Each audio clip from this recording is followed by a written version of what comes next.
When shall we three meet again? In thunder, lightning, or in rain? When the hurly-burly's done.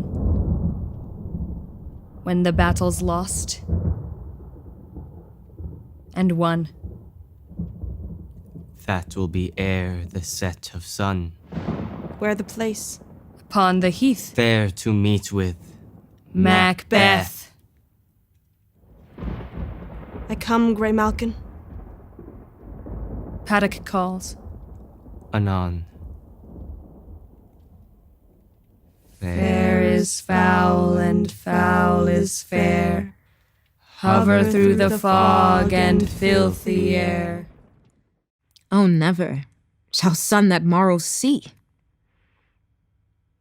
Your face, my Thane, is as a book where men may read strange matters. To beguile the time, look like the time. Bear welcome in your eye, your hand, your tongue. Look like the innocent flower, but be the serpent under it. He that's coming must be provided for, and you shall put this night's great business into my dispatch, which shall, to all our nights and days to come, give solely sovereign sway and masterdom. Welcome back to the show, sisters. Thanks so much for joining us. Where have you been, sister? That's okay. I'll ask the questions. Killing pigs. And why would you want to do that exactly? Where have you been, sister? That's just what I was wondering. Where have you been? A sailor's wife was eating chestnuts. Munch, munch, munch. Can I have one? I said. And you know what the rump-fed runyon said? Right. And what is that exactly, a rump-fed runyon? I can't seem to get good information about that. She said, "Get lost, witch." I guess that's kind of rude, huh? Her husband is sailing to distant lands. I'll go there too, in a sieve. In a sieve? You mean the strainer thing with the holes in the bottom? How would you sail in that? And like a rat without a tail, I'll do, and I'll do. Do what exactly? I'll help you with a wind. It's nice of you to offer. I'll give you some wind, too. But I have all of the wind that I need, from every port, in every direction. I'll drain the life out of him. Never let him sleep. Like a man who's cursed, I'll keep him on the sea for 81 weeks, slowly suck the life out of him. I might not be able to sink his ship, but the seas will always be rough. And this is all because his wife wouldn't give you a chestnut and she called you a witch. Oh, sorry. Look what I have. Ew. What is that? Here I have a sailor's thumb. It's somebody's thumb? Wrecked as homeward he did come. So what would you want to do with that? Body parts are very powerful, unless they've been buried in a churchyard. A drum, a drum. Macbeth doth come. A drum? I didn't hear anything. But you're right. Macbeth and Banquo are about to run into you. The weird sisters, hand in hand, posters of the sea and land, thus do go about, thrice to thine and thrice to mine, and thrice again to make up 9. Peace. The charm's wound up. Wow. And what do you mean by that? What charm? And what does winding it up do? Wait, did you just cast a spell? What's it supposed to do? Really? Nothing? You can't help us out just a little bit? All right, fine. Well, Macbeth and Banquo show up. And actually, this is interesting. Banquo makes some comments about your appearance. He says that you look withered and wild. That's not how I'd describe you. Not so withered. Not so wild. Well, maybe a little wild. But then Banquo says that he thinks you're women, except for that you have beards. But I don't see any beards. You don't see any beards? No. Wait, are you really able to change your appearance? Or do you just mess with people's heads so that they see you how you want them to see you. Come on, the whole point of these interviews is to help our audience out. What are you? All hail Macbeth. Hail to thee, Thane of Glamis. Wait, what? No, I'm not Macbeth. You see that, right? All hail Macbeth. Hail to thee, Thane of Cawdor. So I just told you I'm not Macbeth, but he is the Thane of Cawdor, that's right. And how do you know that? Has that already been announced? All hail Macbeth, that shalt be king hereafter. King hereafter? Oh, that's right. That's the big news. You seem to be predicting that he will be king someday. Is that right? And are you just predicting that? Or are you going to make that happen somehow? You guys are a tough interview. You're weird, all right. Well, okay, let's see. Right. So according to Banquo, you seem to have shocked Macbeth with your Glamis Cawdor king bit. But since you seem to be predicting kingship for Macbeth, Banquo wants to know if you can see into his future too. Hail. Hail. Hail. Lesser than Macbeth, and greater. Not so happy yet, much happier. Thou shalt get kings, though thou be none. So all hail Macbeth and Banquo. Banquo and Macbeth, all hail. Well, that was confusing. Lesser and greater. Not so happy, yet much happier. But don't worry, I'm not going to ask. Macbeth, on the other hand, he's got a lot of questions for you. And I just want to point out that this is the guy that just killed a whole bunch of people on the battlefield. So maybe you ought to think twice before you give him the silent treatment. So let's see. First, he wants to know why you would call him the Thane of Cawdor when the Thane of Cawdor is alive and well. Or at least he thinks so. He's just captured him in battle, so he doesn't think that's very likely to be true. Guess he's wrong about that. But this king business, that seems even less likely to him. Anyway, Macbeth demands to know how you're coming up with this crazy information and why you're bothering them with weird prophecies. Gone again? Slideshow now? Maybe? Yeah, didn't think so. Yeah, okay. Stay, you imperfect speakers, tell me more. By Sinel's death, I know I am Thane of Glamis, but how of Cawdor? The Thane of Cawdor lives, a prosperous gentleman, and to be king stands not within the prospect of belief, no more than to be Cawdor. Say from whence you owe this strange intelligence, or why upon this blasted heath you stop our way with such prophetic greeting. Speak, I charge you. Have I not reason, beldams as you are, saucy and overbold? How did you dare to trade and traffic with Macbeth in riddles and affairs of death? And I, the mistress of your charms, the close contriver of all harms, was never called to bear my part or show the glory of our art. And, which is worse, all you have done has been but for a wayward son, spiteful and wrathful, who, as others do, loves for his own ends, not for you. But make amends now, get you gone, and at the pit of Acheron meet me i' the morning. Thither he will come to know his destiny. Your vessels and your spells provide your charms and everything beside. I am for the air. This night I'll spend unto a dismal and a fatal end. Great business must be wrought ere noon. Upon the corner of the moon there hangs a vaporous drop profound. I'll catch it ere it come to ground, and that, distilled by magic sleights, shall raise such artificial sprites as by the strength of their illusion shall draw him on to his confusion. He shall spurn fate, scorn death, and bear his hopes above wisdom, grace, and fear.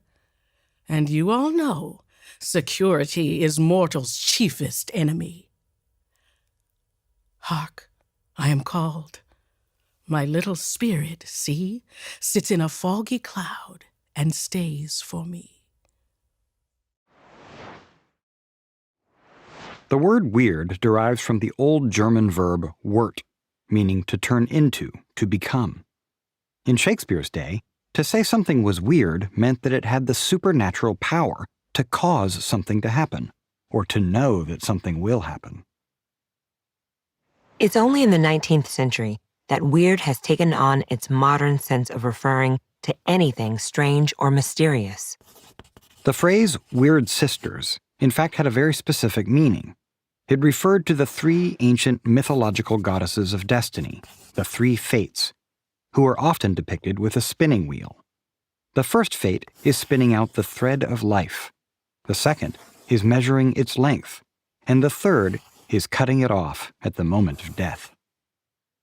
By referring to these characters as the weird sisters, Shakespeare seems to be giving them a symbolic and allegorical quality.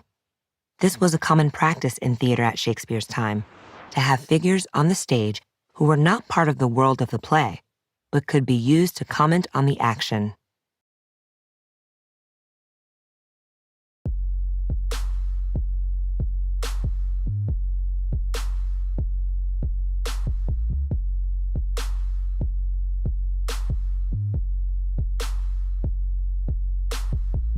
Cross life sauce, baby, it's destiny. I'll take a pot of poison, but I'll give you the rest of me.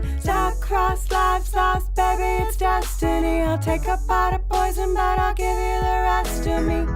We got two families making the same cash. Dignity don't mean nothing but the bills that they stack. So welcome to Verona, where the families fight.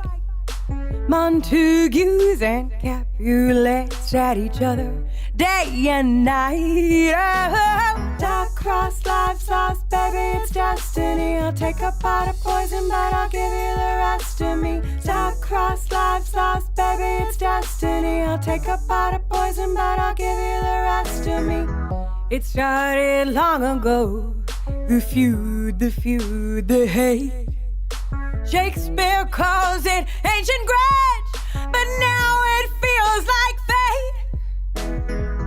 The families went on, made new babies to fight in their old gang war. New mutiny sounds about right. Dark cross life sauce, baby, it's destiny. I'll take a pot of poison, but I'll give you the rest of me. Dark cross life sauce, baby, it's destiny. I'll take a pot of poison, but I'll give you the rest of me. But there was one thing these families couldn't plan, that their own babies would fall in love and die by their own hands. That's the kind of thing that changes the game. A double suicide.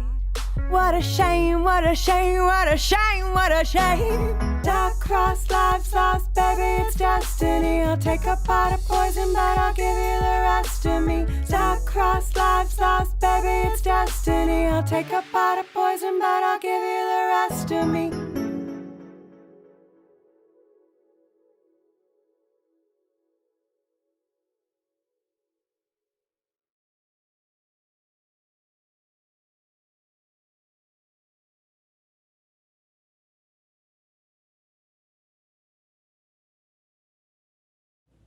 Hello, and welcome to our exploration of the tragedy of Romeo and Juliet by William Shakespeare. I'm Ralph Hollenshed, and this is Sarah Siddons.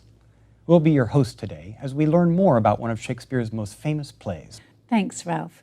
Many of Shakespeare's plays relied on earlier stories for their basic plot and central characters, and Romeo and Juliet is no exception. Here, the tragedy of two young lovers is based on an Italian tale that was translated into an English poem by Arthur Brooke in 1562. Shakespeare wrote his play somewhere between 1591 and 1595, so many of his audience members would have been familiar with the story already. When they paid their admission to the theatre, they would have known they were going to be in for a lot of heartbreak. This is a good clue about Shakespeare in general. We watch or read his plays, not so much for the drama of what will happen, but for the depth and beauty of how things happen. We study Shakespeare for the characters that he brings to life, for the way they respond to life's promises and challenges, and for the words that they say to each other and to us along the way. This is especially true in the case of Romeo and Juliet, because it opens with a prologue that tells us what the story is and even how it's going to end. It's delivered by a chorus, a single actor who's not one of the characters from the play. This is one of only 3 times that Shakespeare opens one of his plays with a prologue delivered by a chorus. The prologue is short, but it's pretty dense, so perhaps we ought to run through it, Sarah. Sure, let's take it piece by piece, Ralph, and you can help our audience understand what's being said. I'm ready when you are. 2 households, both alike in dignity, in fair Verona where we lay our scene, from ancient grudge break to new mutiny, where civil blood makes civil hands unclean. So, in Verona, a city in northern Italy, 2 distinguished families, the Montagues and the Capulets, have been bitter enemies for centuries, probably for reasons that nobody really remembers.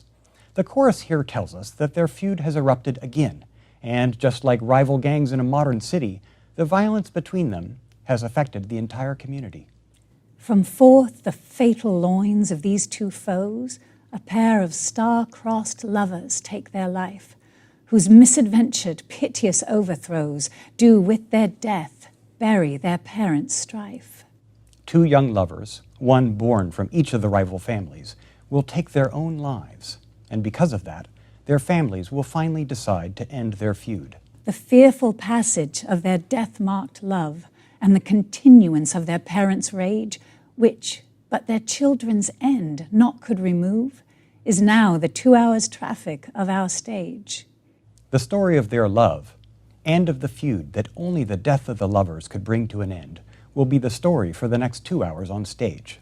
The which, if you with patient ears attend, what here shall miss, our toil shall strive to mend.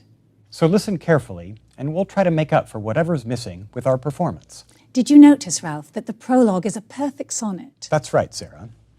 The sonnet was a popular form of poetry in Shakespeare's time.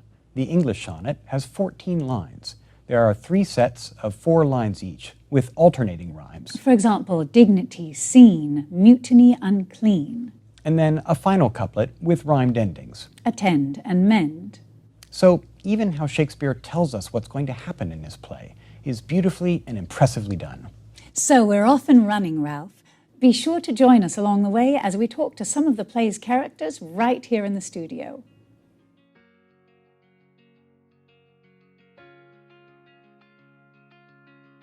Two households, both alike in dignity, in fair Verona where we lay our scene, from ancient grudge break to new mutiny, where civil blood makes civil hands unclean.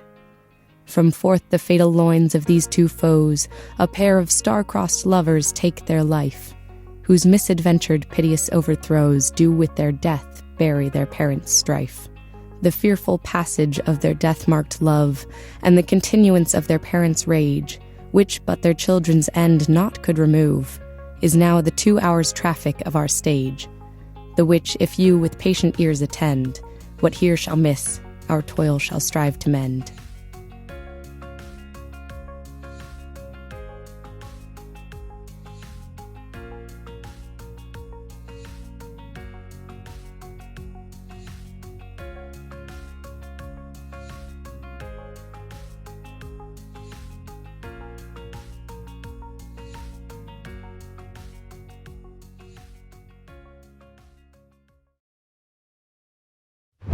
Sarah, one thing I noticed about Shakespeare's language is that he sometimes uses familiar words, but in a different way. Take the words dignity and mutiny, for example. That's right, Ralph. When Shakespeare says that the 2 households are alike in dignity, he doesn't mean that they have the same level of self-respect. He means that both families belong to the same social class, the nobility, the upper level of Verona society. They're alike in their nobility. And when he says that the families have broken into a mutiny, he doesn't mean that they're rebelling against authority like a group of angry sailors. He's simply saying that the feud between them has turned violent. But how can we account for these different meanings? One reason that we're sometimes unfamiliar with how Shakespeare uses words we think we know is that the English language has evolved tremendously over the past 400 years. We simply speak differently now. We use many words quite differently than Shakespeare did, and we've stopped using other words that were common in Shakespeare's day. But we also can't ignore the fact that Shakespeare loves to play with the various meanings of words, too. He's playful and inventive, and sometimes he stretches the meanings of words to make us think, or laugh, or even wince. True enough. When Shakespeare writes, "Where civil blood makes civil hands unclean," he's using civil in two ways. The family's hands are civil because they belong to upright, civilized members of society. But the blood on those hands is not the blood of some foreign enemy. It's civil blood, that is, the blood of their fellow citizens of Verona.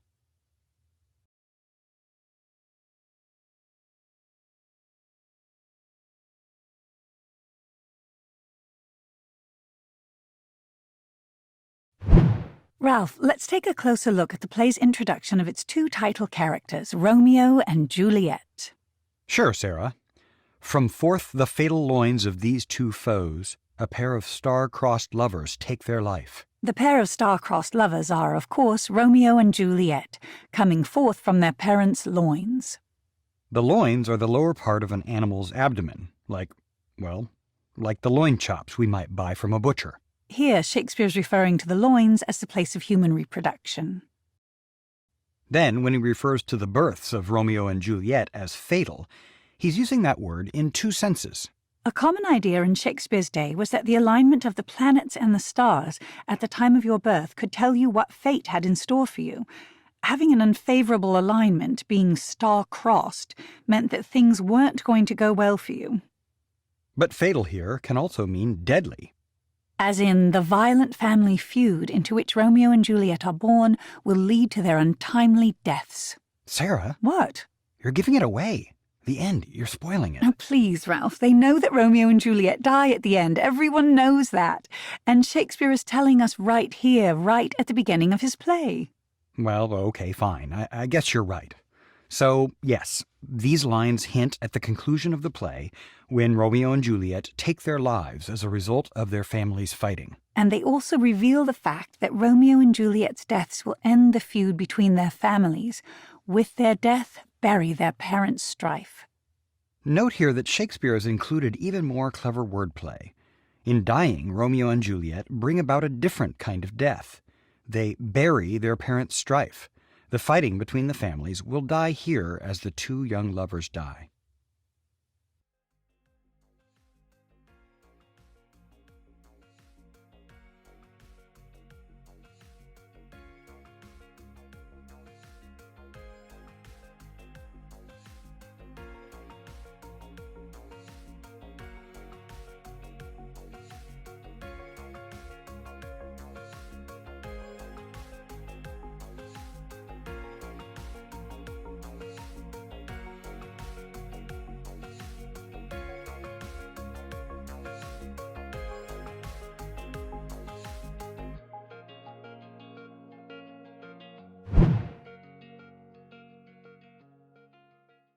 This prologue is a formal poem.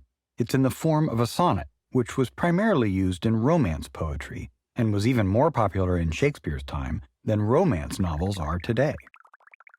The typical sonnet features a speaker describing his love for someone and takes advantage of a complex traditional structure. A sonnet has 3 4-line stanzas and a rhyming couplet. This sonnet has a typical rhyming scheme.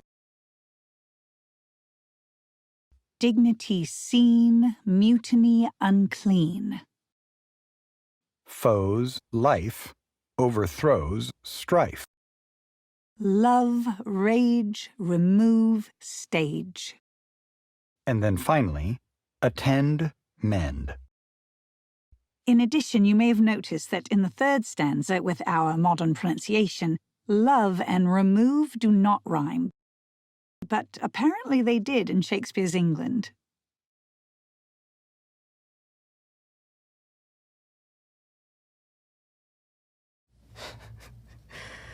Alas, that love, whose view is muffled still, should without eyes see pathways to his will.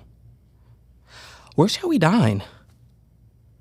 Oh me, what fray was here? Yet tell me not, for I've heard it all. Here's much to do with hate, but more with love. Why then, O brawling love, O loving hate, O anything of nothing first create? O heavy lightness, serious vanity, misshapen chaos of well-seeming forms. Feather of lead, bright smoke, cold fire, sick health, still waking sleep, that is not what it is. This love feel I that feel no love in this. But shall not laugh.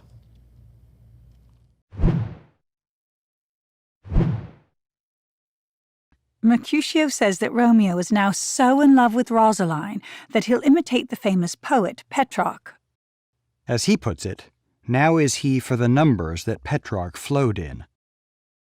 Petrarch, who spent much of his life composing love sonnets to a beautiful woman named Laura. And apparently Romeo would consider Laura a kitchen worker compared to his Rosaline. Laura to his lady was but a kitchen wench. Mercutio now rattles off a list of famous beauties from classical literature, who, in Romeo's eyes, would pale in comparison to Rosaline. Dido a dowdy, Cleopatra a gypsy, Helen and Hero hildings and harlots, Thisbe a grey eye or so, but not to the purpose. Dido is a character from Virgil's epic, the Aeneid. She's the queen of Carthage who falls in love with the Trojan warrior Aeneas.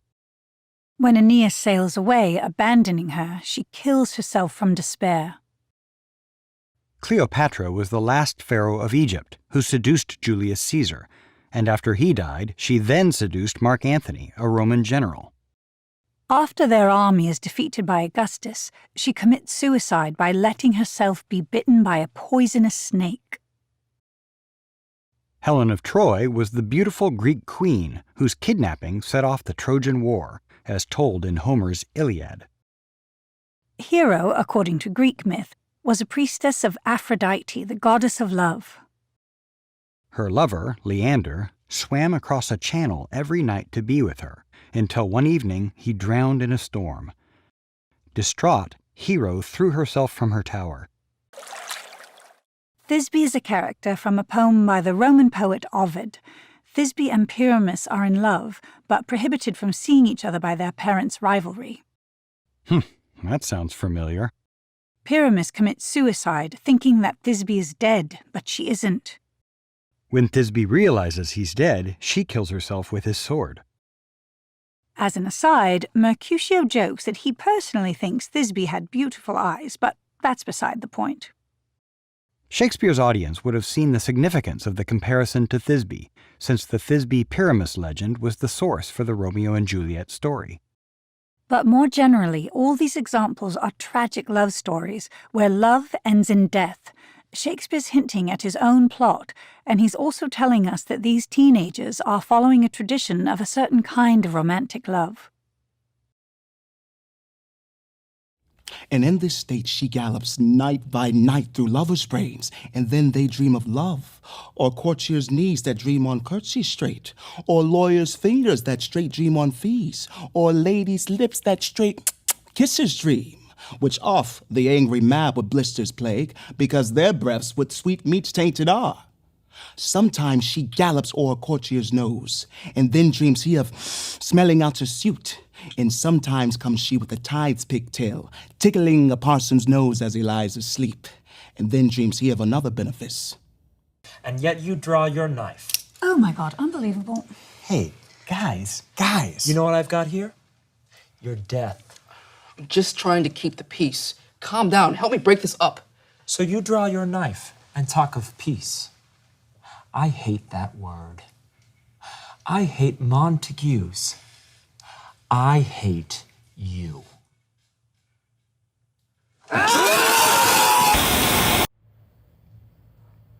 Oh, Romeo. Romeo. Wherefore art thou, Romeo? Deny thy father and refuse thy name. Whore, if thou wilt not, be but sworn my love, and I'll no longer be a Capulet. Shall I hear more, or shall I speak at this? 'Tis but thy name that is my enemy. Thou art thyself, though not a Montague. What's Montague? It is nor hand, nor foot, nor arm, nor face, nor any other part belonging to a man. Oh, be some other name. What's in a name? That which we call a rose by any other word would smell as sweet. So Romeo would, were he not Romeo called, retain that dear perfection which he owes without that title. Romeo, doff thy name, and for that name which is no part of thee, take all myself. I take thee at thy word. Call me but love, and I'll be new baptized. Henceforth I never will be Romeo. What man art thou that thus bescreened in night so stumblest on my counsel? By a name I know not how to tell thee who I am.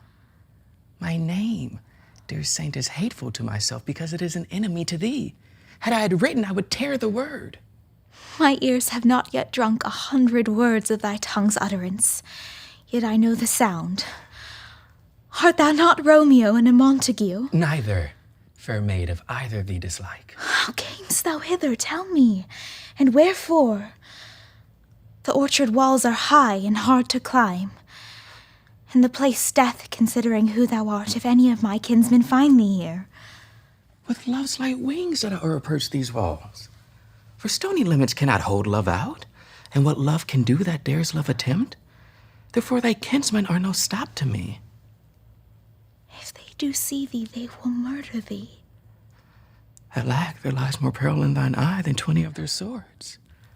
Look thou but sweet, and I am proof against their enmity. I would not for the world they saw thee here.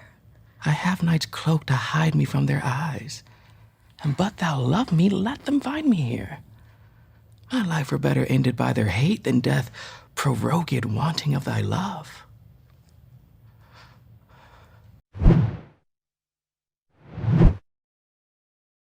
At this point, Romeo and Mercutio's wordplay gets very complex. So we're going to walk you through this long, complicated joke, or jest, as Mercutio refers to it. Mercutio begins by telling Romeo to follow along. Follow me this jest now. And then he continues as if Romeo were to physically follow him until he has worn out the soles of his lightweight dancing shoes, his pumps. The descriptive phrase solely singular has a double meaning. In one sense, the jest has been left alone, singular, by the soul which has been worn away. It has been left solely, singular, all alone and soulless. In a second sense, Mercutio is saying that his jest is totally unusual. It is singular in the sense that it has no equal in cleverness. Romeo then picks up on this second meaning and makes a stinging jest of his own. O single-souled jest, solely singular for the singleness. He agrees that Mercutio's single-souled jest is totally unusual. But he's saying it's unusual for its singleness or simpleness. Ouch. Although Romeo may call Mercutio's jest simple, trying to decipher these witticisms is making my head spin. And Mercutio must feel the same way, because he now calls on Benvolio to step in and stop this war of wits between him and Romeo. Come between us, good Benvolio. My wits faint. It's hard to imagine that anyone in an audience hearing these lines for the first time could possibly follow all this complicated wordplay. Perhaps all this jesting was also solely singular in the sense that only one person could follow it.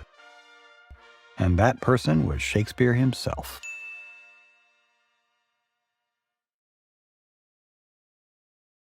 So, Juliet, the visit from your mum and dad hasn't gone so well.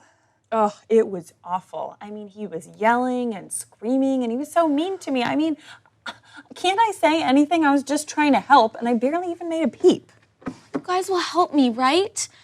This marriage needs to be stopped. I'm already married. I can't marry again unless Romeo were dead. Tell me what to do. You know me well. Surely you can help. Well, do you have something to say? You have taken care of Juliet her whole life.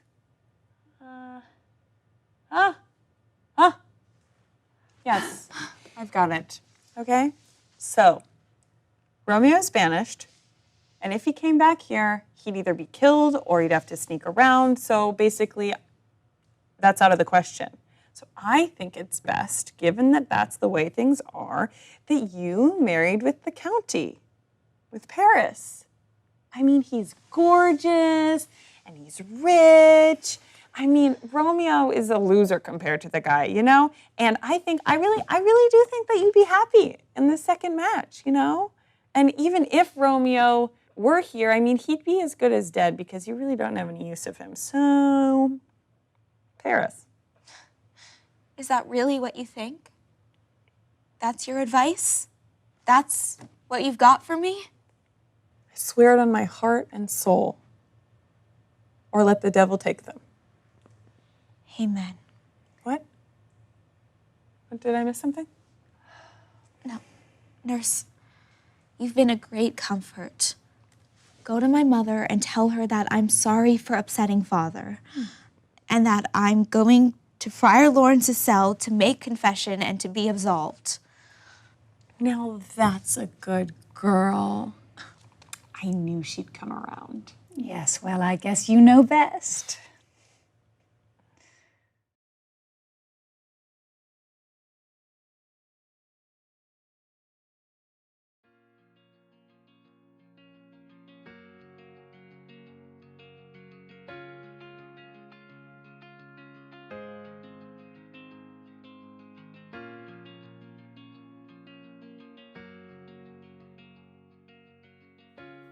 He just had scars that never felt a wound,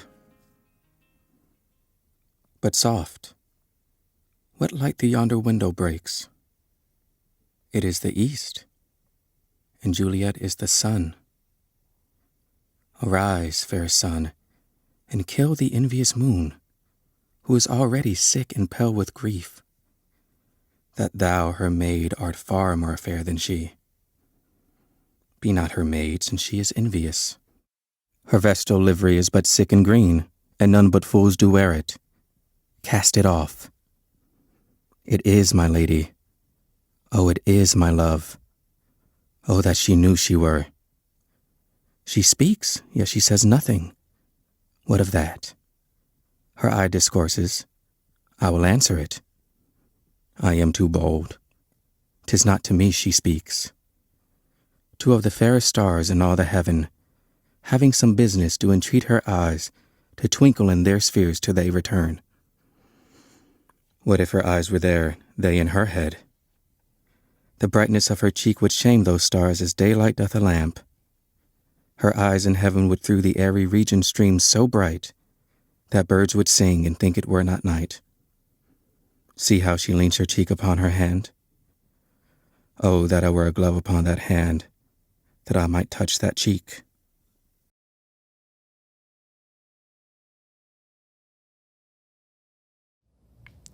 He just had scars that never felt a wound, but soft. What light the yonder window breaks? It is the east, and Juliet is the sun. Arise, fair sun, and kill the envious moon, who's already sick and pale with grief, that thou, her maid, art far more fair than she. Be not her maid, since she's envious. Her vestal livery is but sick and green, and none but fools do wear it. Cast it off.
Two of the fairest stars in all the heaven, having some business, do entreat her eyes to twinkle in their spheres till they return.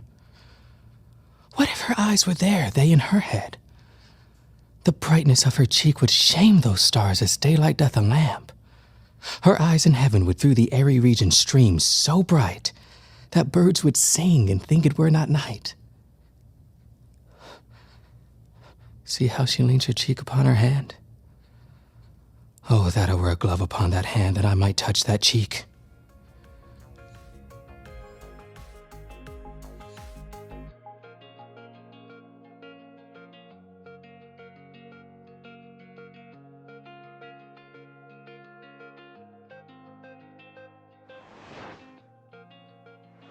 Perch derives from the Latin word pertica, which meant a rod or a pole used as a support or as a unit of measurement. Much later, it came to refer to a rod used as a resting place for domesticated hawks. Thus, the verb to perch eventually took on its modern meaning, as in a bird perches on a high branch, or by extension, anything that occupies an elevated position can be said to perch. Here, Shakespeare's inventing the word overperch to describe Romeo flying with love's light wings to the top of the garden wall and then down to the other side.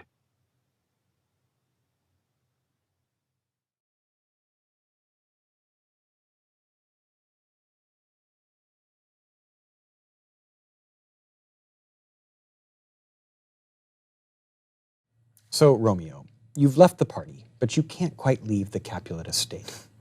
Can I go forward when my heart is here? Turn back, dull earth, and find thy center out.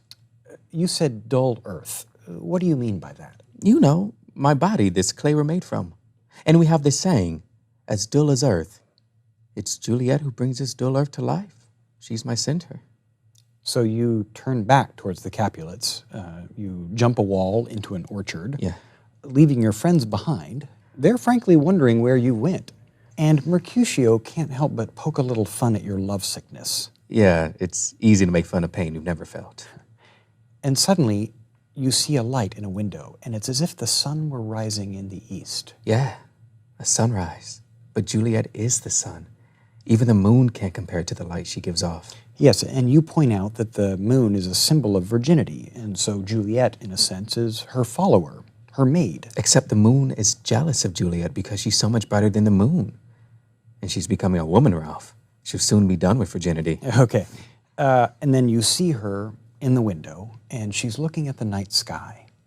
Yeah, and her eyes, Ralph. If you put her eyes in the sky and swapped out two of the fairest stars and put them in her head, the brightness of her cheek would put those stars to shame as daylight doth a lamp. And her eyes in heaven would stream so bright that the birds would sing and think it were not night. And then she puts her cheek upon her hand.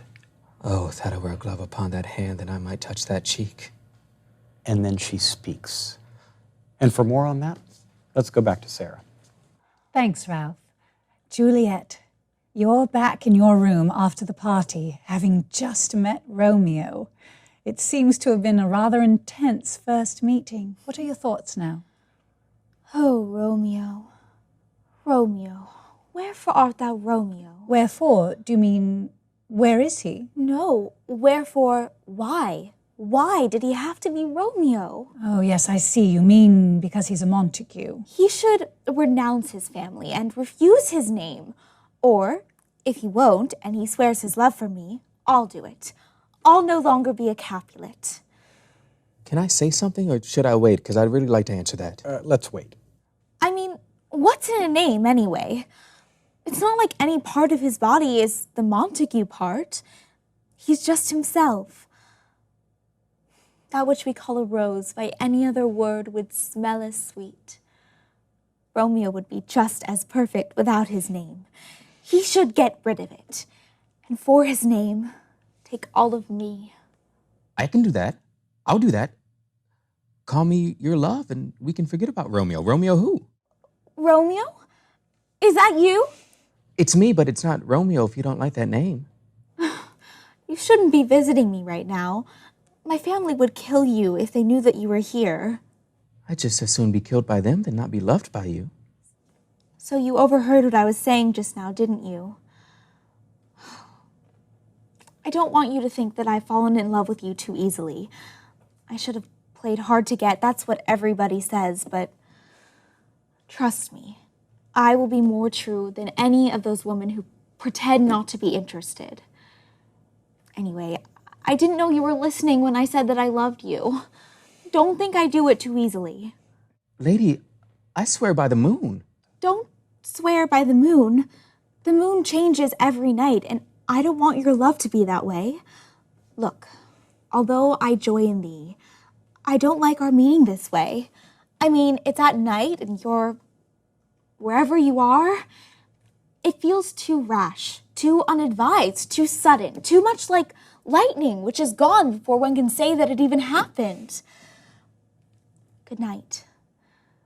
This bud of love by summer's ripening breath may prove a beauteous flower when next we meet. Good night. Wait, that's it? Yes. What else is there? We could exchange our vows of love for each other. Oh, you overheard me do that already. Oh, I'm sorry. I have to take this. It's your nurse. Yeah. Go ahead, you can take it. Ralph? Oh, blessed, blessed night. Please tell me I'm not dreaming, Ralph. No, this is no dream. Look, Romeo, I've been there.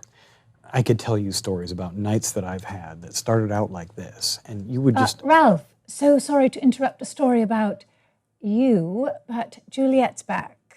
Romeo, if your love is honorable and if you want us to get married, then tell me tomorrow about where and when we can have the ceremony, and then I'll be yours forever. Oh my God, really? Hold on a second. But if you're just playing with me, then leave me now with a broken heart. I have to take this. 1,000 times good night. What is it? 1,000 times good night. 1,000 times the worse without her around. And getting married. Wow, isn't this a little quick? I mean, didn't you just meet Juliet a couple of hours ago? Quick? Are you kidding me? I would have married her the moment I met her. Haven't you been listening? Well, it's just that... couldn't you guys date a little or something? Oh, never mind. Anyway, you have this great line. Love goes towards love as schoolboys from their books, but love from love toward school with heavy looks. What does that mean exactly? Well, when you love someone, you're as excited to go see them as students are to leave school. And to leave someone you love is as much of a bummer as going to school. Okay. Well, look, we've got a lot of students watching this show, and so let's kind of go easy on the school thing. I loved school.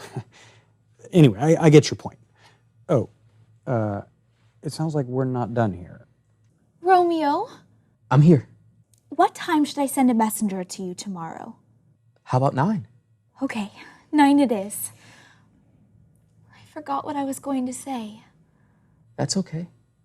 We can just stare at each other till you remember.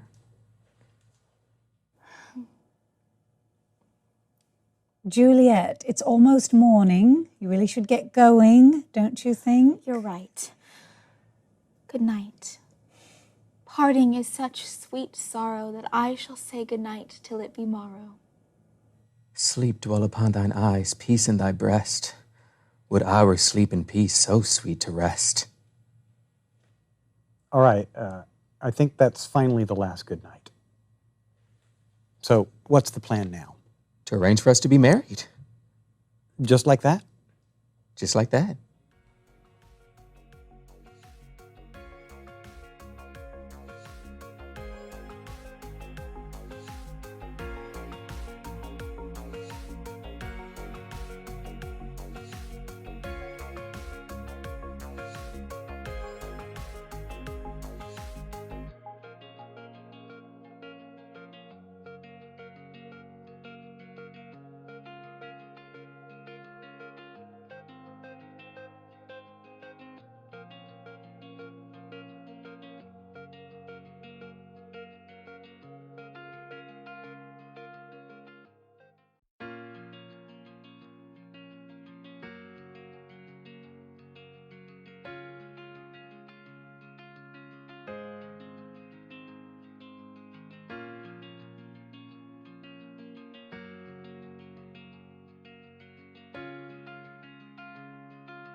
Cassius, be not deceived.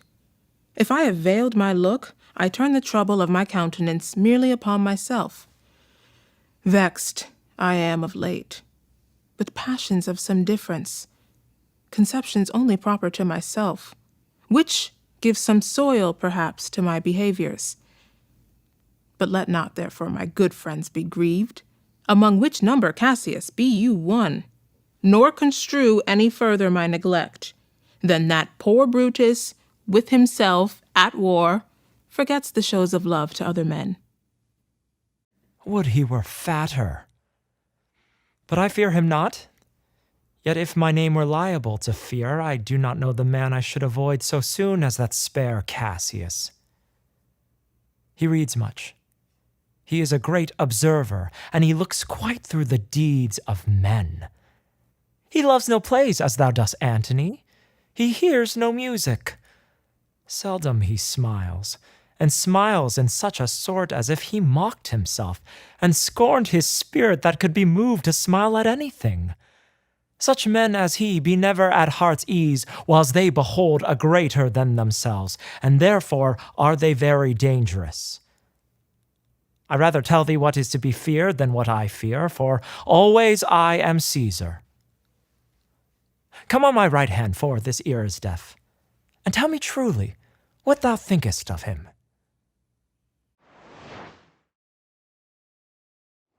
In this scene, Cassius makes reference to the Trojan War. According to Greek mythology, the Trojan War resulted from an argument among three goddesses, Hera, Athena, and Aphrodite, about which one was the most beautiful. Zeus, king of the gods, has no desire to get in the middle of this particular argument, so he appoints Paris, a prince in the city of Troy, to act as judge. As the story goes, Aphrodite offers Paris a bribe.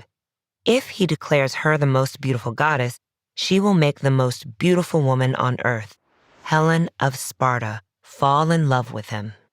Sure enough, Paris declares Aphrodite the most beautiful, and then she fulfills her part of the deal. Paris takes his new lover, Helen, and sails back to Troy. But there's one tiny problem. Helen is already married to Menelaus, the king of Sparta. Menelaus' big brother Agamemnon, king of Mycenae, rallies the other Greek cities to their cause and sails across the Aegean to attack Troy and bring Helen back to Sparta. And this is why Helen is famously referred to as having a face that launched 1,000 ships. That, by the way, is from one of Shakespeare's contemporaries, Christopher Marlowe, in his Dr. Faustus. So the Greeks lay siege to Troy, but aren't able to breach the walls of the city for 10 years. Then they come up with an ingenious scheme. They build a huge wooden horse, the famous Trojan horse, and hide a company of their best fighters inside it. They leave the horse outside the city walls and sail away as if they had given up the siege. The Trojans, elated that the war is finally over, bring the horse into the city and begin to drink in celebration. That night, the Greek fighters emerge from the horse and sack the city. Scenes from the war are depicted on hundreds of painted vases. And the war and its aftermath have provided material for art and literature down through the centuries. So here, Cassius makes reference to it by suggesting that he saved Caesar from the rough waters, just as Aeneas, one of the defeated Trojans, saved his father from the sacking of Troy. Welcome to the show, everyone. It is so nice to have you all here. Thank you for having us. Thank you.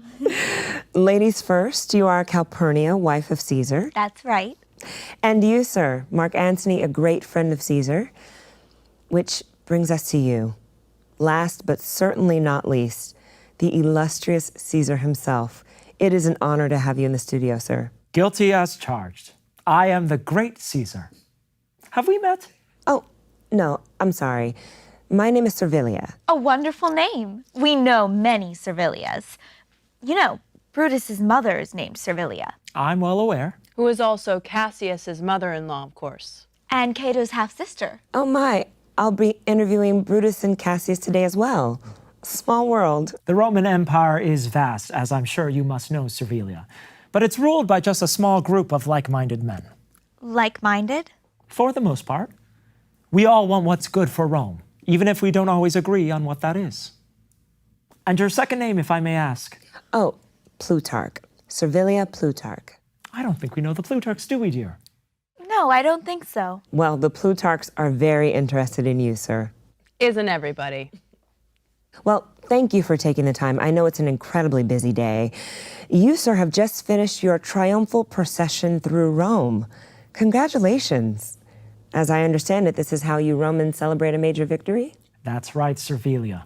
The defeat of Pompey's remaining rebel forces was a major victory indeed. Rome is safe, and Rome is united. I'm told that this interview will be watched by millions somehow. Is that right? That's right. Millions of fans. Would you mind? Be my guest. Thanks to Caesar, Rome is safe, and Rome is united. Thank you. Not at all. Now, these triumphs, as you call them, I was told that they tend to be reserved for the defeat of foreign armies and are meant to display the wealth and slaves that you're bringing home to Rome. But this was more of a civil war, wasn't it? I'm not sure I understand the distinction, Servilia. Pompey's armies were an enemy of Rome as much as any foreign power. And now he's been defeated by Caesar. All right, just asking. People certainly seem excited, you can't deny that. And as we catch you now, you and your entourage are on your way to the celebration of the Feast of the Lupercal. And I know you have something to say to Calpurnia, so don't let me get in your way. In fact, I do. Calpurnia, my dear. Yes, my lord. My lord? Sounds a little formal. He is your husband, right? Yes, he is. And as my husband, as well as the great Caesar himself, he is deserving of great respect. Yes, my lord.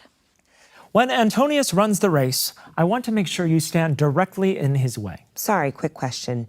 He just called you Antonius. Did I say your name wrong? No. Marcus Antonius, Mark Antony, Antony. It's all good. And it sounds like you're prepared to run a race, which explains the stuff you're wearing. That's right. Just for the festivities. And do you want your wife to stand in his way? I know you'll be running fast, but don't forget to touch Calpurnia when you run by. The elders say that a barren woman who is touched by a runner in this holy race will have her barrenness cured. Oh, trying to have children, are you? And what makes you think it's her fault? Sorry? And it sounds like the great Caesar's a little superstitious, huh? Superstitious? Yeah. I mean, touched by some guy running a race and all of a sudden you can get pregnant? That sounds a little unlikely. Superstitious or not, when Caesar says to do something, it's done. That's what I like to hear, Antony. Let's get going then, shall we? Just one more thing. Just as you're heading out, you hear a shrill voice calling out in the crowd. It definitely gets your attention. Who is it? Apparently it's a soothsayer, which I guess means a guy who can see into the future. We know what a soothsayer is. What does he say? Well, as Brutus himself puts it, a soothsayer bids you beware the Ides of March. Beware the Ides of March? Yes, and what is the Ides of March exactly? It just means the 15th of March. And today is, what, the 14th, I think? I think today's the 14th. Where is this soothsayer? I want him to say this to my face. Well, that's what happens, actually. Cassius summons the guy to come right in front of you. And what does he have to say to me now? Face to face with Caesar. He says the same thing. Beware the Ides of March. He does. To my face. Yep. He's a dreamer. Let's go. That's it? I thought you were a superstitious guy. No matter. We have a celebration to get to. All right. Let's just skip ahead a bit. I just have a few more questions. It's after the race. You come passing through this area again when you notice Cassius from a distance. Right. Cassius. Antony. Yes, Caesar. I want to make sure the people who are close to me are fat. Not like that Cassius guy. He has a lean and hungry look. And he thinks too much. Guys like that are dangerous. Slender people are dangerous? Well, if someone's fat, it's a sign that they're satisfied with life. They're probably getting the things that they want. Lean people are hungry people, and you can never be sure what they're hungry for. You don't have to worry about him, Caesar. He's not dangerous. He's a noble Roman. Yeah, but if he were just a little fatter. And I'm not afraid. Though if Caesar were afraid of somebody, it would be that guy. Why's that? Well, for one thing, he reads too much. That's a problem? It's not good. Head stuck in a book, always thinking about things, can't be any good. And he's always trying to look deeply into people, get at their real motives. Scary, right? I suppose. And he never goes to the theater. Not like this guy. This guy loves the theater.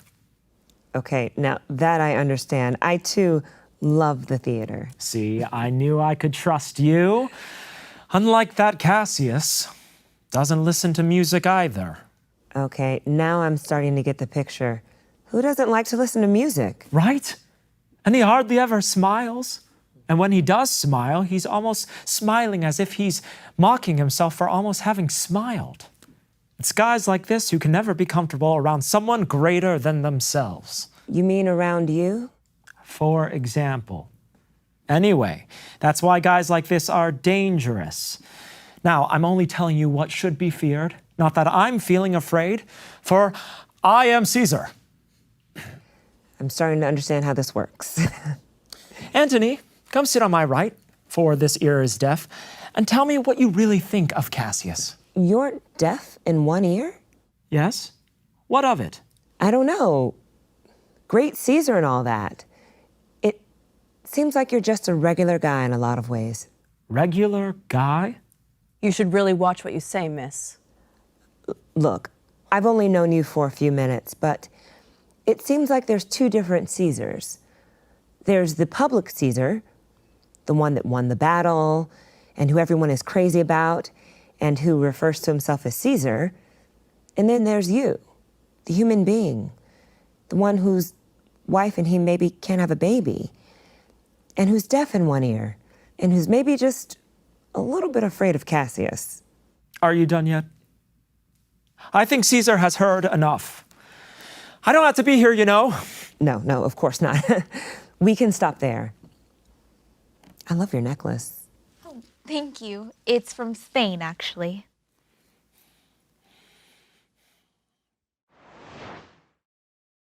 To a modern audience, these lines can sound a little confusing. But Shakespeare's audience would have picked up on their meaning because they were more attuned to the movement of the sun, moon, and stars than we are today. The men are arguing about where the sun will come up on the horizon, but to know this requires knowing the exact date. That's because the sun only rises directly in the east during the equinoxes in fall and spring. In the northern hemisphere's winter, the sun rises farther south, and in the summer, it rises farther north. For example, in London, the sun rises 40 degrees south of east in midwinter, and 40 degrees north of east in midsummer. At the beginning of this scene, Brutus makes a similar comment, noting that he could not tell the time by the position of the stars. Due to the Earth's rotation, the stars appear to circle around the North Star every 24 hours. But as the Earth moves around the sun, the portion of the celestial sky that is visible each night slowly changes. So, for example, a constellation that rose this morning at 3 a.m. will rise an hour earlier in 2 weeks. So, telling the time from the position of the stars also requires accurately knowing the date. Like all early civilizations, Rome defined a month as one lunar cycle and used a 12-month lunar calendar. Unfortunately, 12 lunar months only adds up to 355 days, 10 short of the actual 365 days in a year. So these early lunar calendars drifted by 10 days each year. So, if you didn't adjust the calendar, a religious festival that normally celebrated the arrival of spring would fall in the middle of winter after just a few years. To get the lunar calendar back in alignment with the solar year, extra months would have to be tacked on to the end of a year every once in a while. This haphazard system of adjusting the Roman calendar resulted in a huge variability in when dates actually occurred. For example, the Ides of March, the 15th day of the third month of the year, might actually fall anywhere between late January and early May. Therefore, since the Romans didn't know the true solar date, they couldn't tell where the sun would rise or what time it was at night. The official responsible for declaring when these extra months were to be added was the Pontifex Maximus. As it happens, Caesar had managed to get himself elected to this prestigious lifetime position early in his career. While passing through Egypt during the Civil War, Caesar learned that the Egyptian scientists had accurately measured the length of the solar year. On his return to Rome, he implemented the Julian calendar, taken from his name, Julius, which is essentially the one we use today, with 365 days in a year, and an added day every fourth year, or leap year. Our cause will seem too bloody, Caius Cassius. To cut the head off and then hack the limbs? Like wrath and death and envy afterwards. For Antony is but a limb of Caesar. Let us be sacrificers, but not butchers, Caius. We all stand up against the spirit of Caesar, and in the spirit of men there is no blood. Oh, that then we could come by Caesar's spirit and not dismember Caesar. But alas, Caesar must bleed for it. And gentle friends, let's kill him boldly, but not wrathfully. Let's carve him as a dish fit for the gods, not hew him as a carcass fit for hounds. And let our hearts, as subtle masters do, stir up their servants to an act of rage, and after seem to chide 'em. This shall make our purpose necessary and not envious, which so appearing to the common eyes, we shall be called perjurers, not murderers. And for Mark Antony, think not of him, for he can do no more than Caesar's arm when Caesar's head is off. Gentlemen all, alas, what shall I say? My credit now stands on such slippery ground that one of two bad ways you must conceit me, either a coward or a flatterer. That I did love thee, Caesar, oh, 'tis true. If then thy spirit look upon us now, shall it not grieve thee dearer than thy death, to see thy Anthony making his peace, shaking the bloody fingers of thy foes, most noble, in the presence of thy corse? Had I as many eyes as thou hast wounds, weeping as fast as they stream forth thy blood, it would become me better than to close in terms of friendship with thine enemies. Pardon me, Julius. Here wast thou bade, brave heart. Here didst thou fall, and here thy hunters stand, signed in thy spoil and crimsoned in thy lethe. O world, thou wast the forest to this heart, and this indeed, O world, the heart of thee. How like a deer strucken by many princes dost thou here lie. This is an elaborate metaphor in which Antony compares the slain Caesar to a deer killed on a hunt.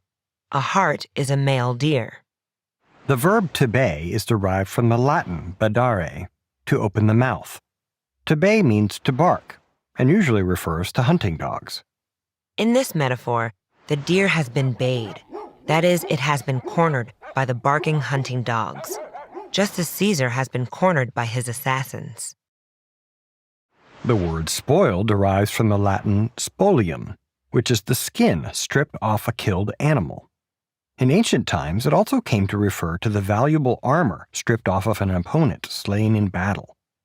By Shakespeare's time, it was used more broadly to refer to any booty obtained by hunting, combat, or force, as in the spoils of war. So when Mark Antony says signed in spoil, he means the conspirators' hands have been signed or marked by Caesar's blood, just as hunters' hands would be signed by blood from their quarry. In ancient mythology, Lethe was a river in the underworld of Hades, a river of death, you might say. The assassin's hands are red from the blood flowing from Caesar's wounds, his river of death. Just as the hart is considered the most noble animal in the forest, Caesar was the most noble man in the world. There's also a play on words here. Besides being a hart, a noble creature of the world, Caesar is also the heart or the soul of the world. In Shakespeare's England, deer were only found on private hunting parks, where the hunting was reserved for the nobility. Therefore, the deer in the metaphor, like Caesar, has been killed by a group of noblemen. Now, fair Hippolyta, our nuptial hour draws on apace. 4 happy days bring in another moon. But oh, methinks how slow this old moon wanes. She lingers my desires like to a stepdame or a dowager long withering out a young man's revenue. 4 days will quickly steep themselves in night. 4 nights will quickly dream away the time, and then the moon, like to a silver bow new bent in heaven, shall behold the night of our solemnities. Go, Philostrate, stir up the Athenian youth to merriment. Awake the pert and nimble spirit of mirth. Turn melancholy forth to funerals. The pale companion is not for our pomp.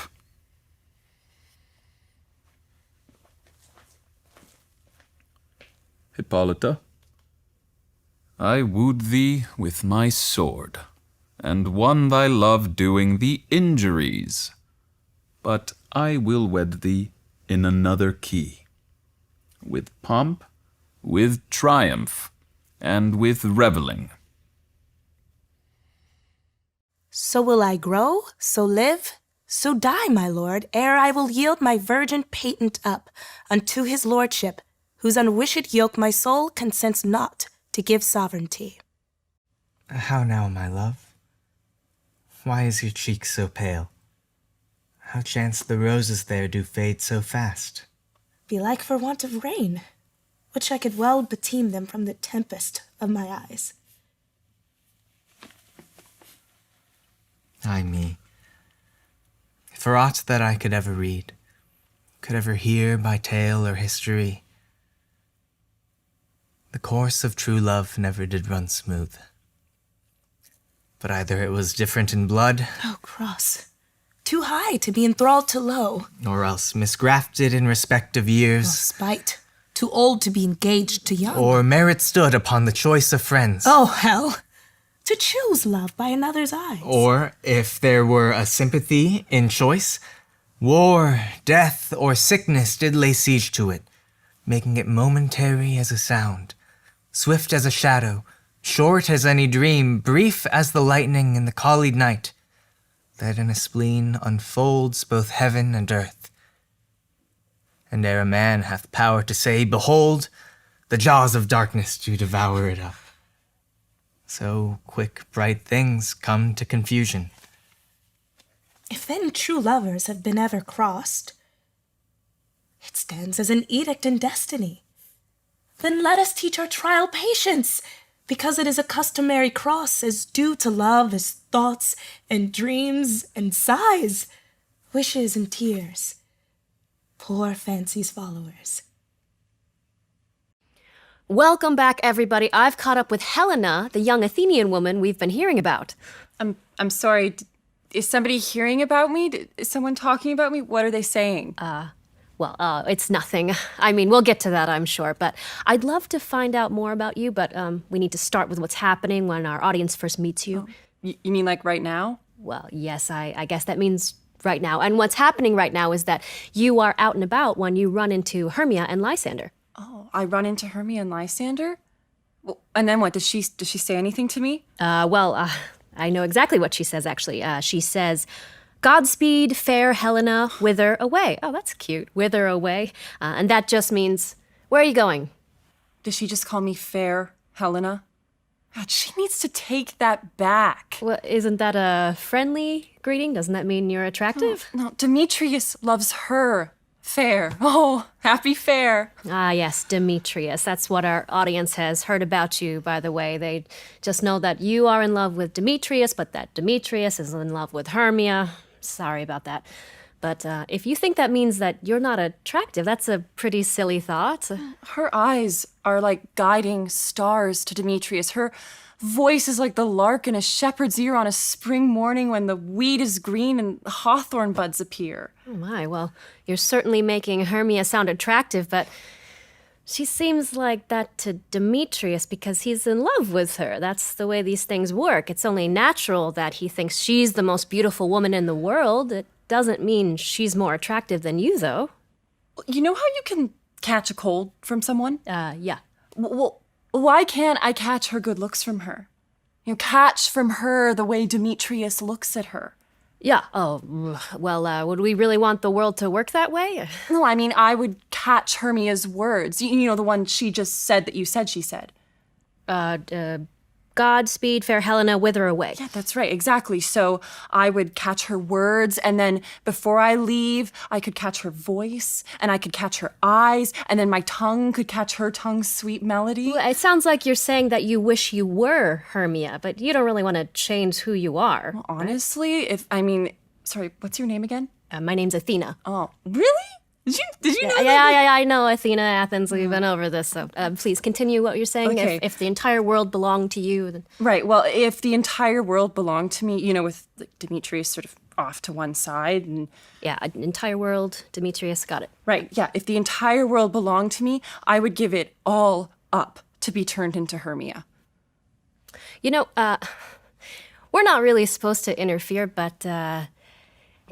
you need to give yourself some more credit. I'm a little worried that you think the only way to get a guy's attention is to turn yourself into something you're not. Well, okay, well, can I at least just ask her a few tips? I don't know, something like how she sways the motion of Demetrius' heart? Like, can I ask her that? Yeah, sure. Let's see. Yeah, she says she frowns at him all the time and he just keeps pursuing her. Oh, yeah. That her frowns could teach my smiles that skill. And she says she curses him, but he keeps telling her how much he loves her. Right, if only my prayers had the power of her curses. Basically, the more she hates him, the more he follows her. Well, the more I love him, the more he hates me. Well, Hermia thinks Demetrius is crazy, and it's no fault of hers that he's behaving like this. Yeah, it's only her beauty's fault. I wish that fault were mine. Oh, right. This is interesting. Hermia says that, you don't have to worry about Demetrius seeing her anymore because she and Lysander are going to run away. Run away? That's right. According to Lysander, they're going to sneak out of town tomorrow night. Hermia says that she's going to meet Lysander in the woods, in the place where you and Hermia used to share secrets with each other, and then they'll leave Athens behind, find new friends, and start a new life. Wow. Sounds like you're going to get rid of your competition for Demetrius, but you're also going to lose a friend. Oh, did she say anything else? I'm afraid not. Well, she says, farewell, sweet playfellow. Then she asks you to pray for them, and she wishes you good luck with Demetrius, and Lysander says goodbye too, and he hopes that Demetrius will soon dote on you the way that you dote on him. Isn't it amazing how some people can be so much more happy than other people? Those two, they do seem pretty happy. You know, people in Athens think I'm just as attractive as Hermia. Well, of course, because you are. Yeah, but that doesn't matter, does it? Oh, you mean because Demetrius doesn't think so? I mean, he doesn't know what everybody else knows. That just seems to be the way it works sometimes. I mean, just as he's mistaken in loving Hermia, I mean, so am I in loving him. Well, that's interesting. It sounds like you're saying that you know it's some kind of mistake to love Demetrius as much as you do, but you just can't help it. I mean, things base and vile, holding no quantity, love can transpose to form and dignity. Oof, man, that's deep. The power of love to take something that's, well, worthless and transpose it into something beautiful and dignified. love looks not with the eyes, but with the mind. And therefore is when Cupid painted blind. It's fascinating, isn't it? You think it's just your eyes that are seeing the person or the thing that you love, but it's the mind of love that transforms for you the things that other people see as normal and everyday. And you think that's why Cupid is blindfolded, to show that it's not our physical eyes that see love? Yeah, I mean, it's not like he's doing a very good job. He's darting around with those little wings, and he's got a blindfold on, so it's not like he's taking very good aim. I mean, that must be why we always show him as a child, because we know he's just screwing things up all the time. I mean, just like a little toddler would. I can vouch for that.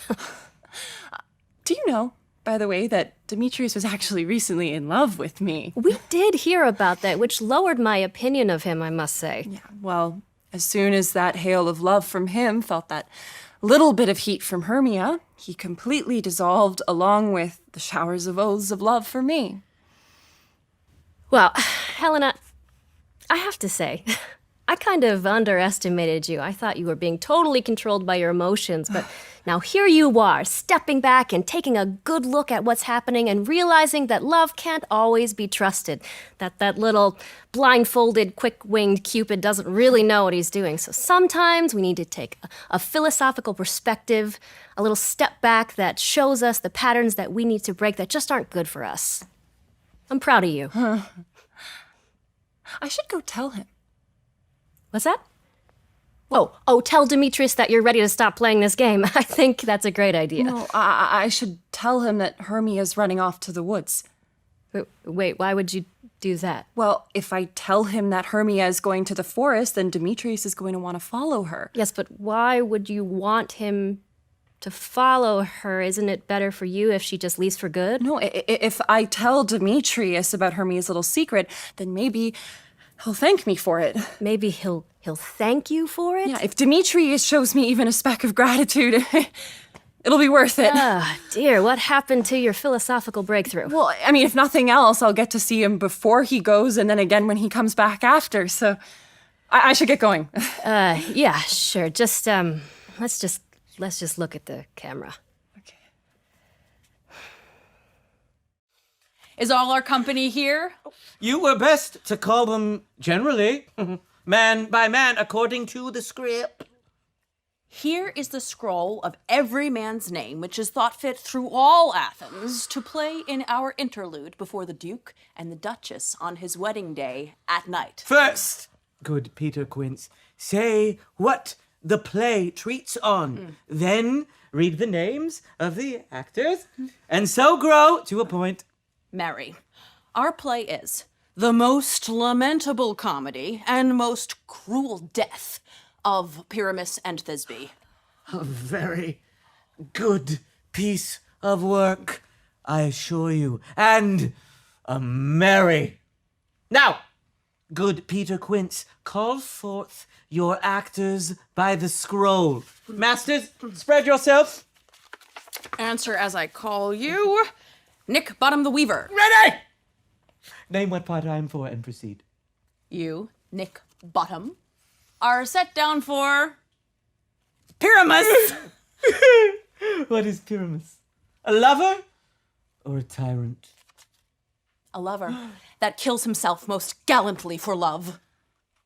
That will ask some tears in the true performing of it.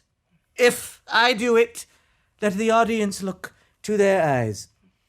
I will move storms. I will condole in some measure to the rest. Yet my chief humor is for a tyrant. I could play Hercules rarely, or a part to tear a cat in, to make all split.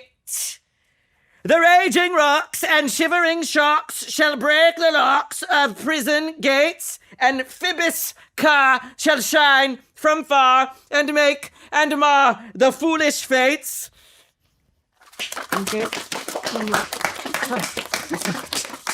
This was lofty. Now, name the rest of the players. But this is Hercules' vein, a tyrant's vein. A lover is more condoling. Francis Flute, the bellows mender. Here, Peter Quince. Flute, you must take Thisbe on you. Oh, what is Thisbe? A wandering knight. It is the lady that Pyramus must love. Nay, Faith, let me not play a woman. I have a beard coming. That's all one. You shall play it in a mask, and you may speak as small as you will. And I may hide my face. Let me play Thisbe too. I'll speak in a monstrous little voice. Thisne, Thisne, Pyramus, my lover dear, thy Thisbe dear, let it dear. No, you must play Pyramus, and Flute, you Thisbe. Well, proceed. Robin Starveling the tailor. Here, Peter Quince. Robin Starveling, you must play Thisbe's mother. Tom Snout the tinker. Here! Peter Quince. You, Pyramus's father. Myself, Thisbe's father. Snug the joiner, you the lion's part. And I hope here is a play fitted. Have you the lion's part written? Pray you, if it be, give it me, for I am slow of study. You may do it extempore, for it is nothing but roaring. Let me play the lion too. I will roar that I will do any man's heart good to hear me. I will roar that I will make the Duke say, let him roar again. Let him roar again. And you should do it too terribly. You would fright the Duchess and the ladies that they would shriek. And that were enough to hang us all. That would hang us all. I grant you, friends, if you should fright the ladies out of their wits, they would have no more discretion but to hang us. But I will aggravate my voice so that I will roar you as gently as any sucking dove. Ho, ho, ho, ho. I will roar you, and 'twere any nightingale. Hoo, hoo. You can play no part but Pyramus, for Pyramus is a sweet-faced man, a proper man, as one shall see in a summer's day, a most lovely, gentlemanlike man. Therefore, you must needs play Pyramus. Well, I will undertake it. What beard were I best to play it in? Why, what you will. I will discharge it in either your straw-color beard, your orange tawny beard, your purple ingrain beard, or your French crown-color beard, your perfect yellow. Some of your French crowns have no hair at all, and then you will play barefaced. But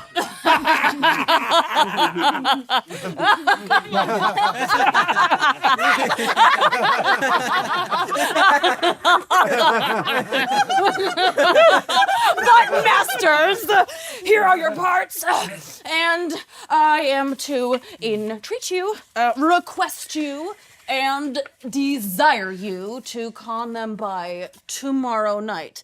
And meet me in the palace wood a mile without the town by moonlight. There will we rehearse, for if we meet in the city, we shall be dogged with company and our devices known. In the meantime, I will draw a bill of properties such as our play wants.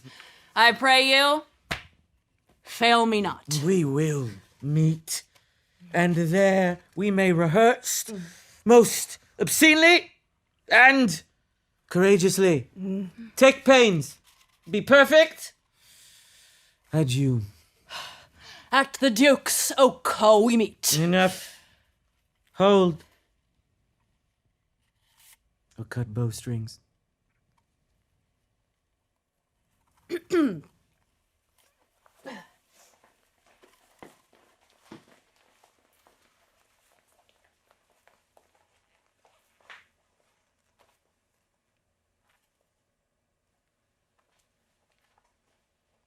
Do you amend it then?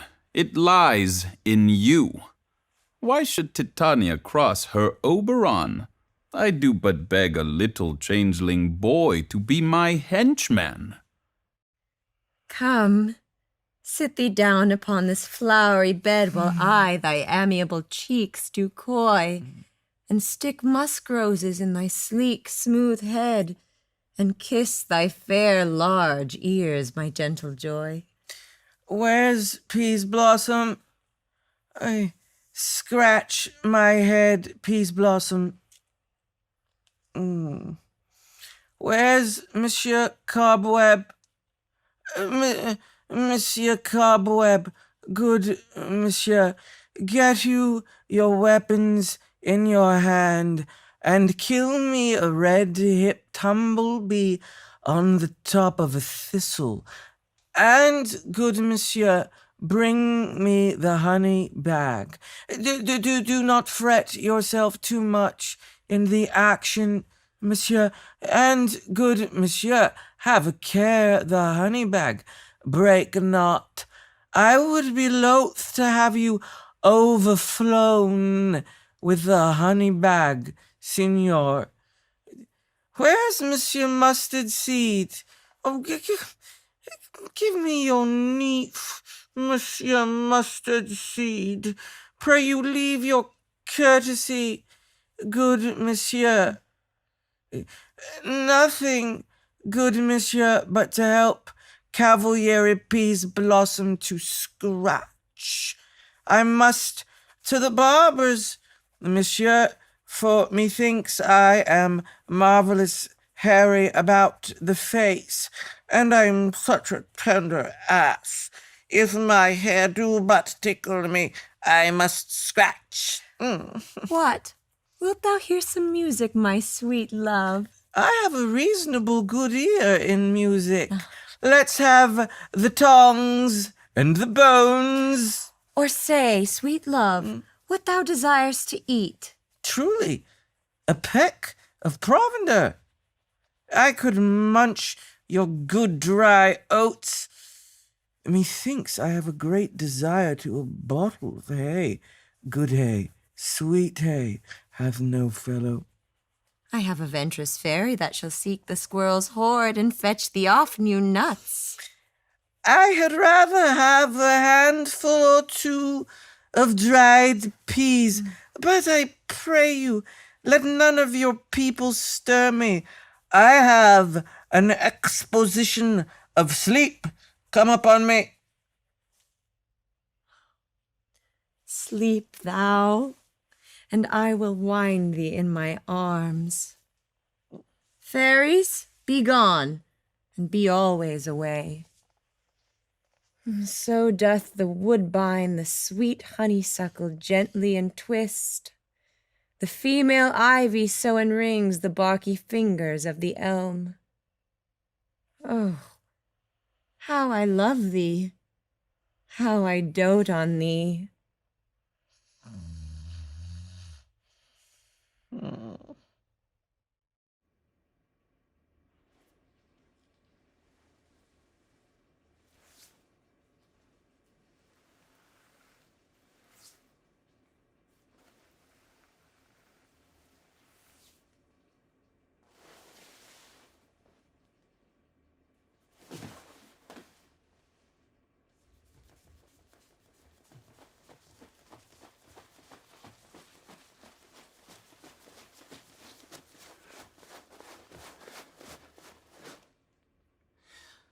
In this same interlude, it doth befall that I, one Snout by name, present a wall, and such a wall as I would have you think that had in it a crannied hole or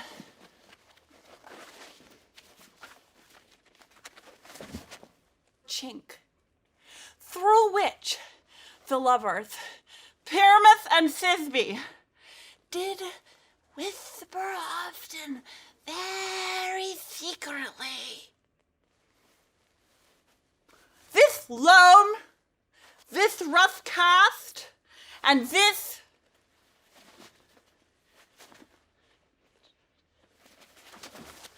stone doth show that I am that same wall The truth is so.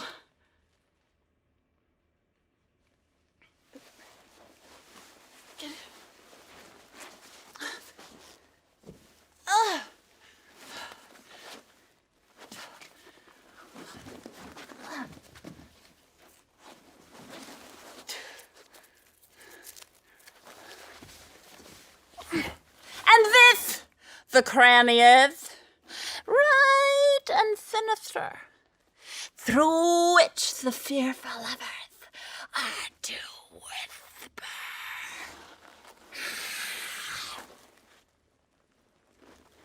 Would you desire lime and hair to speak better? It is the wittiest partition that ever I heard discourse, my lord. Pyramus draws near the wall. Silence.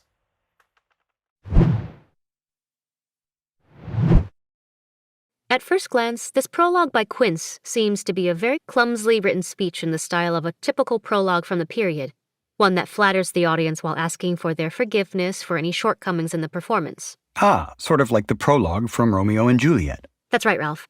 But in fact, Shakespeare has brilliantly crafted the speech so that just by changing how the actor delivers the lines, Quince's prologue becomes humorously clumsy.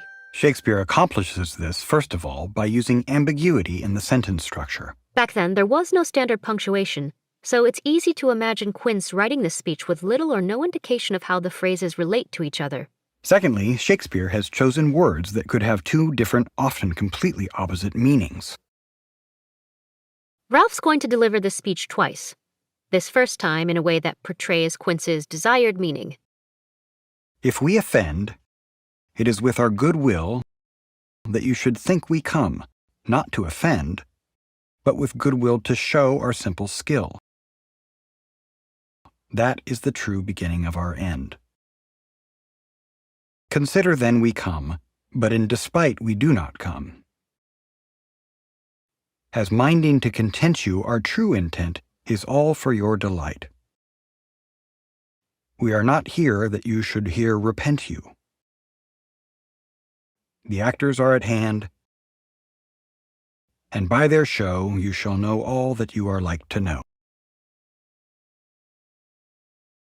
Now Ralph is going to read the speech a second time, pausing at different points and changing the tonal emphasis to take on a humorous meaning. Remember, the words are exactly the same, it's just the delivery that has changed. If we offend, it is with our good will that you should think. We come not to offend, but with good will. To show our simple skill, that is the true beginning of our end. Consider then, we come, but in despite. We do not come as minding to content you. Our true intent is, all for your delight we are not here. That you should here repent you, the actors are at hand. And by their show you shall know all that you are like to know. After studying this speech as it's written, I understand what Shakespeare's done, but I have a hard time imagining that someone listening to this speech during a performance would be able to appreciate the cleverness of its ambiguity. That's right, Athena. Yet, from the exchange between Theseus, Lysander, and Hippolyta which follows, it's clear that Shakespeare thought his audience capable of doing so. Hello, everyone. It's my pleasure to welcome to the show one of Padua's leading families, the Minolas. Starting with you, sir, Baptista Minola. That's right. Pleasure to be here, Ralph. And you have your two daughters with you. I believe this is Bianca, your youngest. That's correct. My darling Bianca. Thank you so much for having us. It's an honor to meet you. Oh, well, an honor. Thank you. And finally, your oldest daughter, Katerina, or sometimes Catherine, I believe. What? I didn't ask to be here. Katerina, please. We're on TV. That's okay. I know you're taking time out of your busy schedule to be here with us, so I'll try not to take too long. I really appreciate you being here. Just get on with it. Kate, please. How can we help you, Ralph? Well, all of Padua seems to know that your daughters are of an age to marry, and that you have some suitors showing up to your house. We also know that's been causing a bit of drama in the family, which we'll get into in a minute. But first, I just wanted to ask you about how marriage works where you come from. I have a feeling that it's a little bit different than what our audience is used to. Is that right? In what way, exactly? Well, let's see. What's the simplest way to put this? Where I'm from, marriage happens after two people fall in love. Then the two people decide to spend the rest of their lives together. Okay. That doesn't sound so very different. I mean, love in a marriage is incredibly important. Right, yes. So there's some overlap there. But as I understand it, a couple of men have come to you hoping to marry your daughter, Bianca. That's right. But they don't really know her, and she doesn't really know them. Well, of course not. That's what courting is for. They'll get to know her a bit, she'll get to know them, she'll tell me what she thinks of them, and I'll hear what they have to offer, and it all gets sorted out. See, right there, a couple of things. First, she doesn't seem to have any control over who shows up to court her. Well, of course not.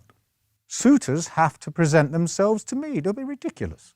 Well, so where I'm from, women can, well, follow their own interests when they're searching for a mate. Right, I see.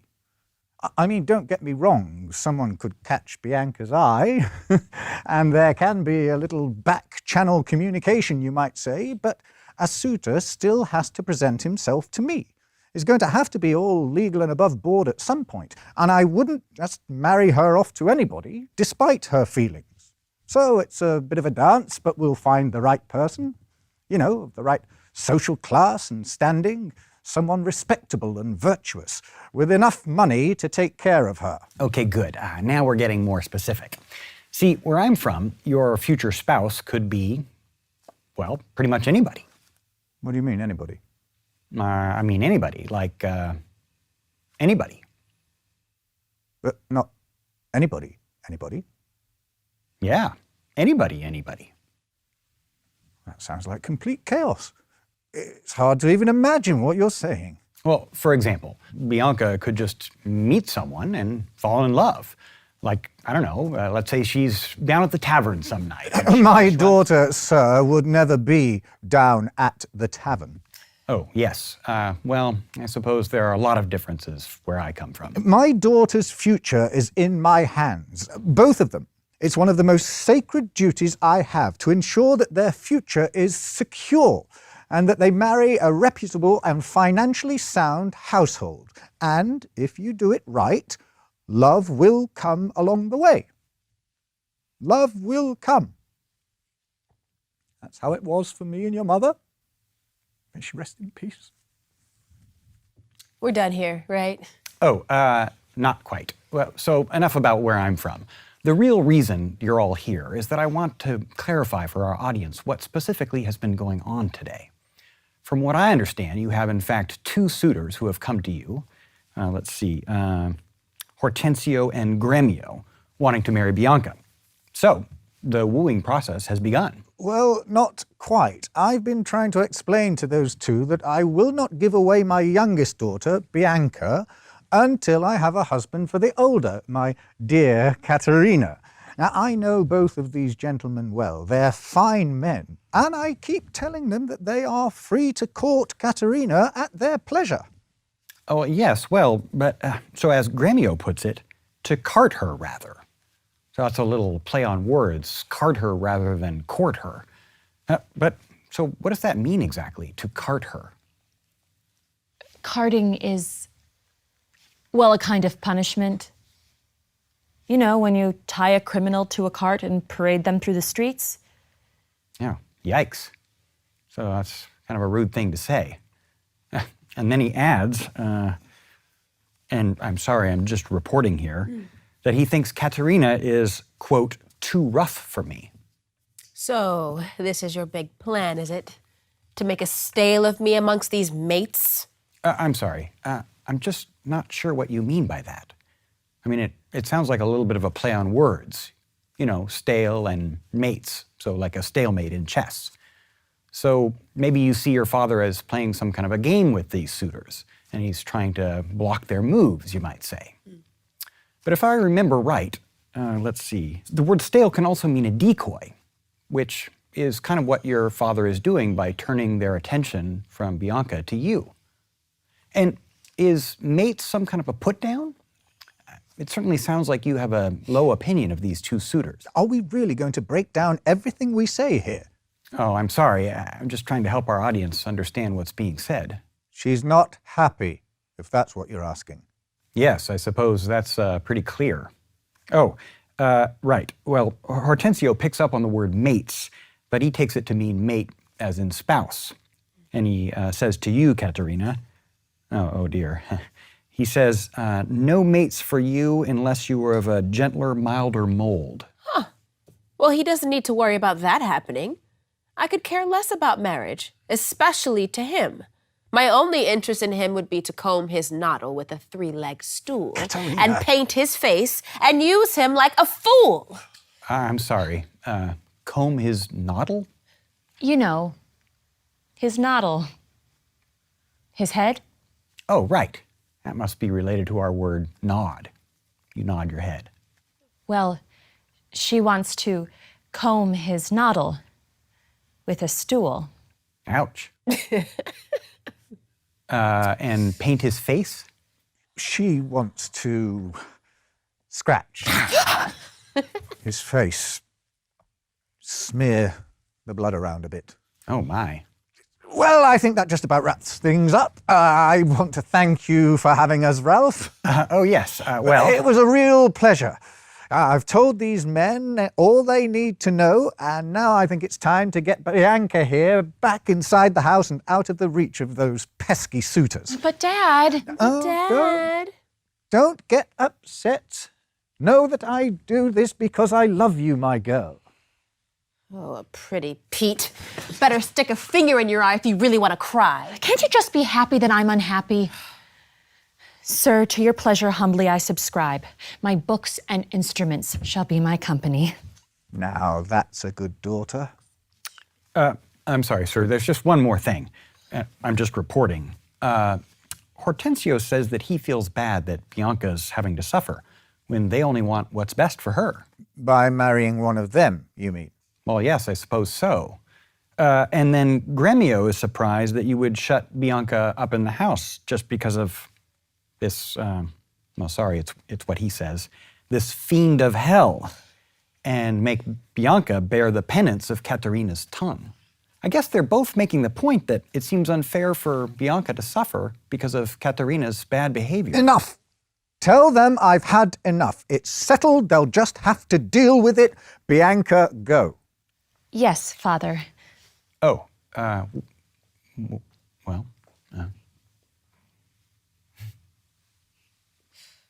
And do you think she's really okay with this? Who? Oh, she'll be fine. She loves music and instruments and poetry. You know what? I'm going to find some schoolmasters to instruct her in those things. Keep her busy. Keep developing her interests and talents. Here's an idea. What if I tell Hortensio and Gremio that if they really care for Bianca, they'll help to find schoolmasters for me? They can just refer them to me, and if they're knowledgeable, I will be very kind and welcoming. Can we let them know that? Oh, sure. I think everybody knows that now. Well, farewell, Ralph. Katerina, you may stay here. I have more I want to say to Bianca. Oh, well, huh. Well, I guess that just leaves the two of us then. Actually, I was kind of hoping that we'd get a chance to talk a little bit about, well, why it is that you're, kind of angry all the time. He says I may stay. Well, I may go too, may I not? Right? Well, yes, you're a free person, I think. But if we could just talk for a second about why it is that you, Am I going to be told where to go all the time as if I can't take care of myself? It's just, you can't have always been like this. So there must be something, or maybe a whole set of things, that are leading you to... Or you know what? We could talk about this more later. Yeah, That's a good plan. We'll talk about it more later. Well, Ralph, I think it's time to talk about the elephant in the room. Wait, what? There's an elephant in Taming of the Shrew? No, not a real elephant. The figurative elephant in the room. Oh, right, that kind of elephant. Wait, what? What's the elephant in the room? Come on, buddy. Come on out. There you go. The elephant in the room usually means an uncomfortable topic that's super important, but people tend to avoid talking about directly. What does this elephant represent? Drum roll, please. Ah, yes, patriarchy. I guess I should have known. Though that's usually how it works with the elephant in the room. You know it's there, but you don't necessarily talk about it. And we should probably start, Ralph, by talking about the meaning of the word itself. Sure, Sophia, let's hear it. What's that? You might want to stand back a bit. Wow. Patriarchy refers to a society where the cultural values and norms tend to strongly favor men, and where positions of power and influence are predominantly held by men. So, to come back to our elephant in the room, come on, little guy.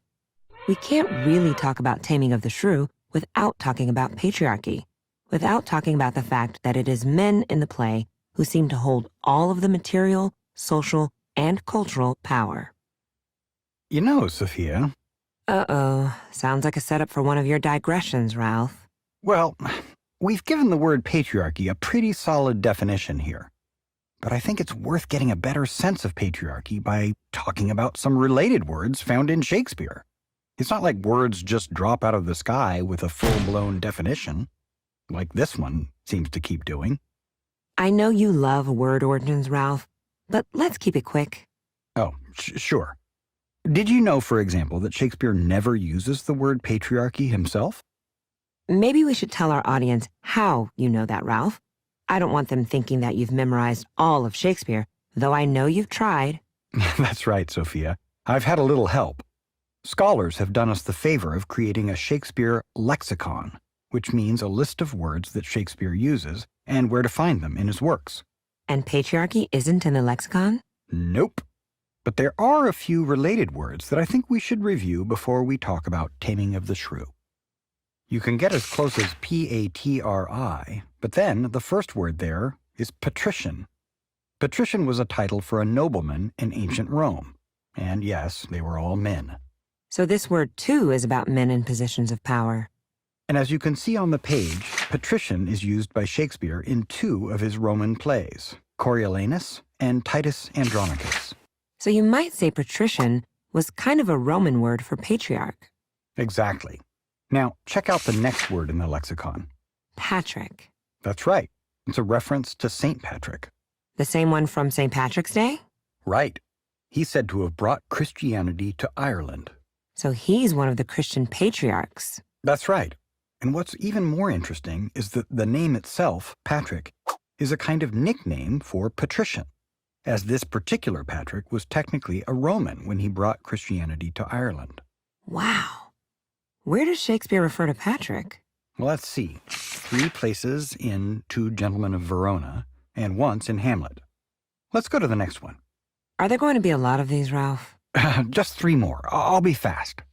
And 2 of these words start getting us even closer to the idea of patriarchy in Taming of the Shrew. Patrimony. Property inherited from one's father or passed down from ancestors. That's right. And you can see here that this word is used in Taming of the Shrew, when the fake Lucentio asks his fake father to exchange his patrimony, meaning everything he would inherit from his father, for Bianca's hand in marriage. The word itself goes even farther back, where it specifically meant the land and wealth of the Christian patriarchs. So patrimony was the process for making sure that the land and wealth of the patriarchs stayed within the control of the church. Well, there's certainly a lot of concern about inheritance in Taming of the Shrew. That's right. And we'll talk more about that in a minute. What's next? Patroclus, friend of Achilles in Greek myth. I remember that guy. He's in Homer's Iliad. Right. And as you can see here, Shakespeare made him a character in one of his Greek plays, Troilus and Cressida. But he doesn't have anything to do with the patriarchy story, does he? Well, just with his name. But where Patrick was connected to the Roman title of patrician, Patroclus is a Greek word with two parts, pater, meaning father, and kleos, meaning glory. So his name means something like glory of the Father. Exactly. So it's another word having to do with the importance and power of the Father. Okay, Ralph, what's our last word from the lexicon so that we can get back to taming of the shrew? The next word in the lexicon is patron, defined as he on whom another depends, in whose protection or dominion one lives. Well, that's a pretty familiar word, like patron of the arts. Exactly. And what is a patron of the arts? Well, it usually refers to wealthy people who give money to the arts so that artists can make a living. Right, so the artist depends on the protection and support of the wealthy donor, of the patron. That word also gets used in the phrase patron saint, and I guess that has to do with protection too. Excellent. Actually, the oldest meaning of the word patron goes back to the Christian tradition and the idea that the Christian patriarchs, the saints, served as protectors of us regular folk. They were our patrons. And it looks like Shakespeare used this word in a lot of plays, including Taming of the Shrew. That's right. And you might say that the idea of this word was even more familiar to the people of Shakespeare's time. Their society was much more obviously hierarchical. There were clearly certain people with more power in society. And if you weren't one of those people, you needed to be under the protection of someone who had that kind of power. I noticed that the definition of patron assumes that the person in the position of power is a man. I assume that's not an accident. Nope. The people who held those positions of power were almost always men. Well, I hope that gives everybody a better sense of the meaning of this word. It's also a good reminder that words have a history and that words have important connections to other words. That's a good point, Ralph. It's like there's a cloud of these historical connections and of the meaning of other words related to patriarchy. Exactly. Like words related to social hierarchies, where some people have more power than others. Like nobility. And saints. And fathers. And then words related to the sources of power in those social hierarchies. Like the church. And family structures. Or inheritance. And wealth.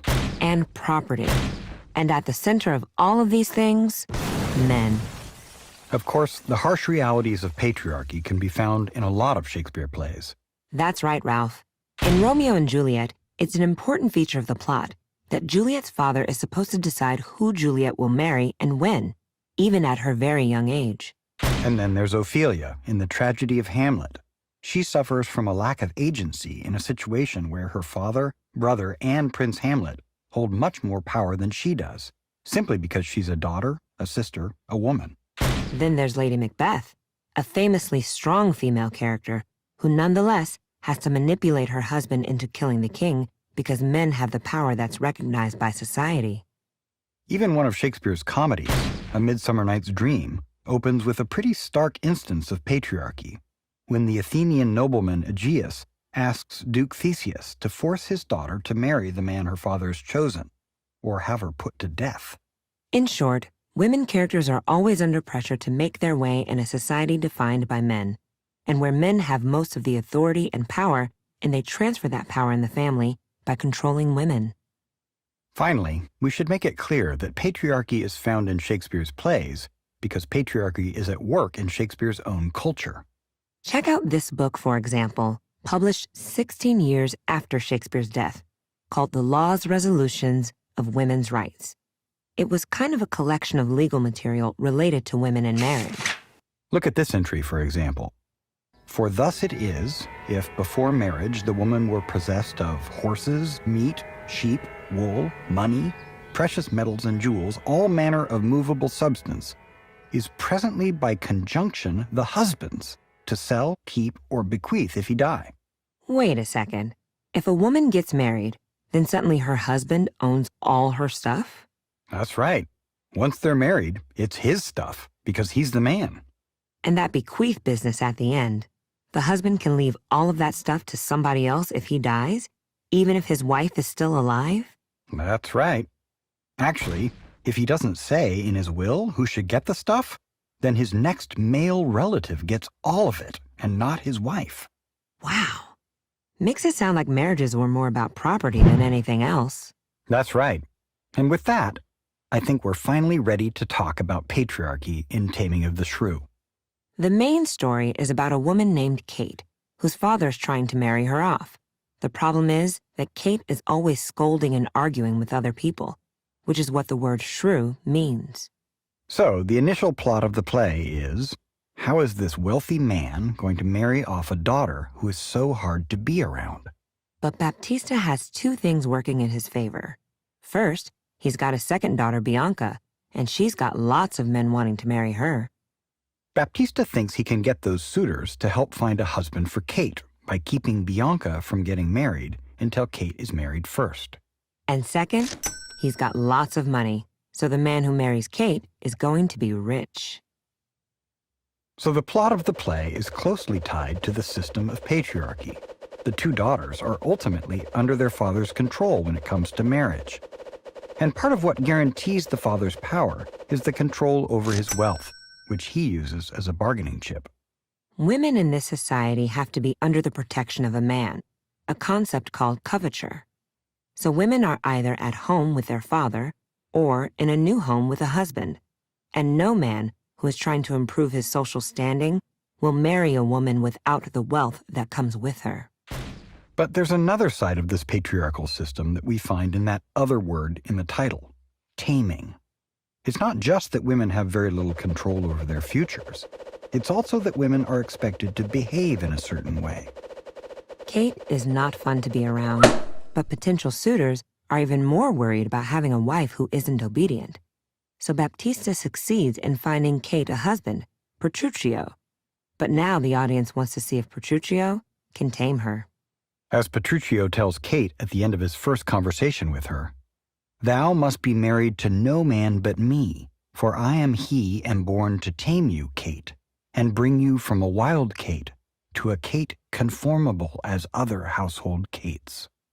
By the end of the play, Petruchio seems to have succeeded as Kate preaches to the other women about the importance of obedience to their husbands. She ends her long speech saying, "I am ashamed that women are so simple, to offer war where they should kneel for peace, or seek for rule, supremacy, or sway, when they are bound to serve, love, and obey." Wow. Women should serve, love, and obey. Sounds like a pretty strong recommendation for patriarchy, for the power of men over women. It sure does. Based on Kate's speech, patriarchy isn't the elephant in the room that everybody's ignoring. It's like Kate has proudly invited the elephant onto the stage to take a bow. But do Kate's lines have to be read as the moral of the story?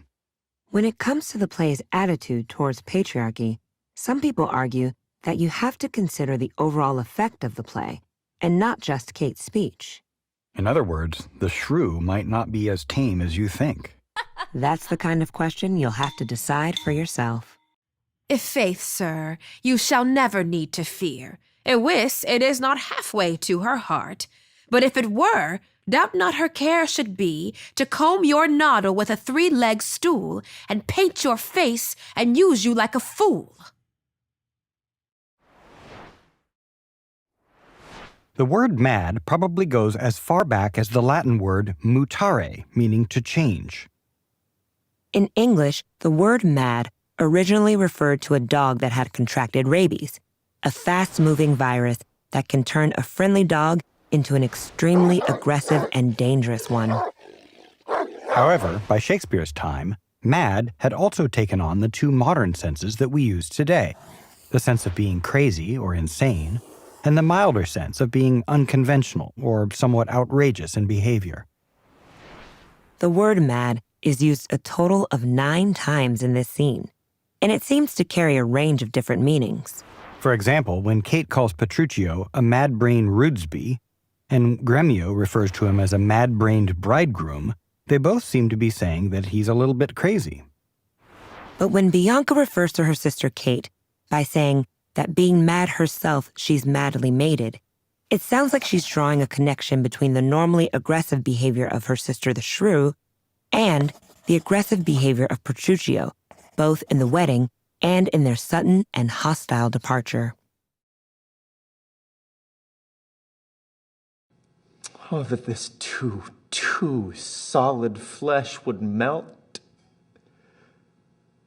thaw, and resolve itself into a dew.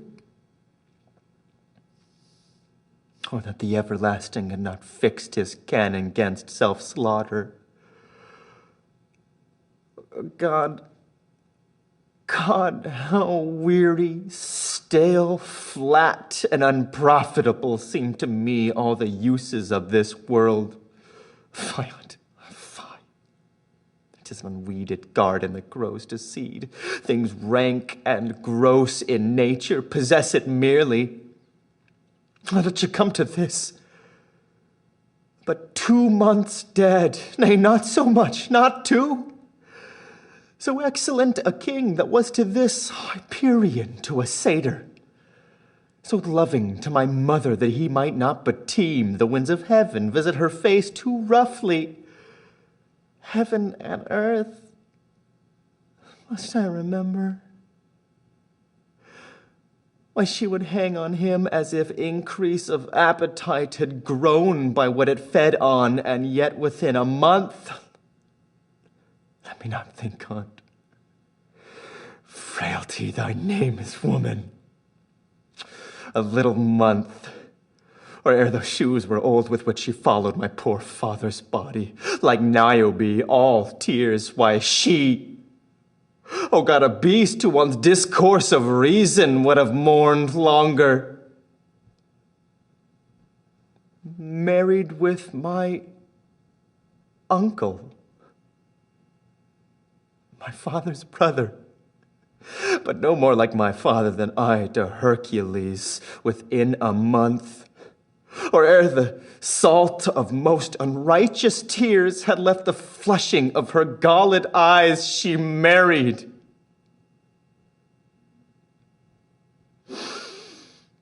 Oh, most wicked speed, to post with such dexterity to incestuous sheets. It is not, nor cannot come to good. But break my heart, I must hold my tongue. Now I am alone.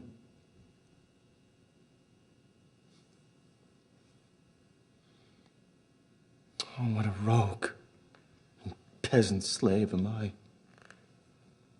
Is it not monstrous that this player here, but in a fiction, in a dream of passion, can force his soul so to his own conceit, that from her working all his visage wan, tears in his eyes, distraction in his aspect, a broken voice, and his whole function suiting with forms to his conceit?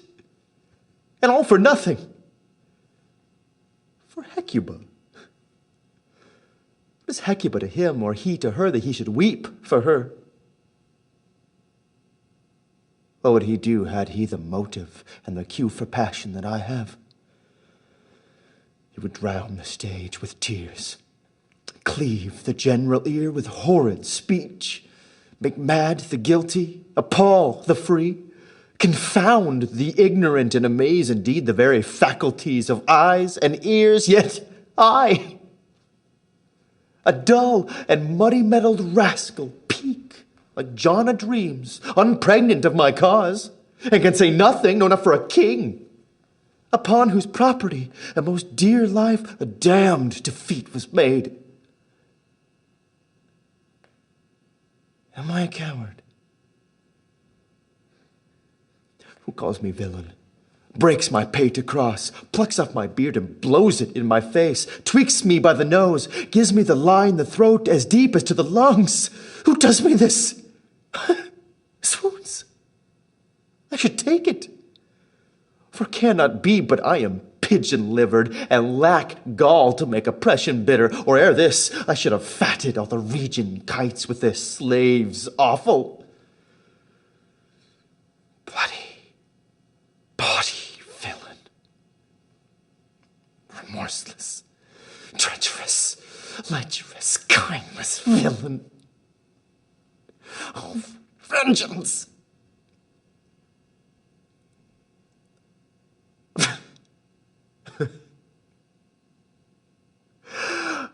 Oh, what an ass am I. This is most brave. That I, the son of dear father murdered, prompted to my revenge by heaven and hell, must, like a whore, unpack my heart with words and fall a cursing like a very drab scullion. Vipont. Foe. About my brain.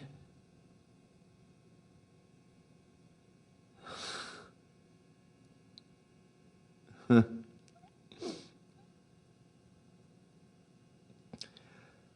have heard the guilty creatures sitting at a play have by the very cunning of the scene been struck so to the soul that presently they have proclaimed their malefactions. For murder, though it have no tongue, will speak with most miraculous organ. I'll have these players play something like the murder of my father before mine uncle. I'll observe his looks, tempt him to the quick. If he but blench, I know my course.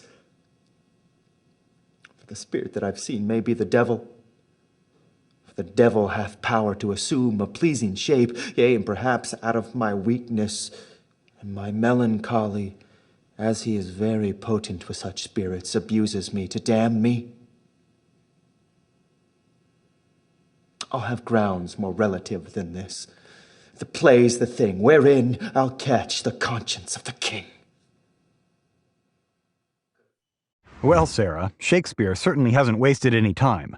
Right from the beginning, he's created an atmosphere of amazement and fright. That's right, Ralph. Even in the opening line of the play, Shakespeare turns on the tension. It's the middle of the night, and the soldier Bernardo is coming to take over the watch.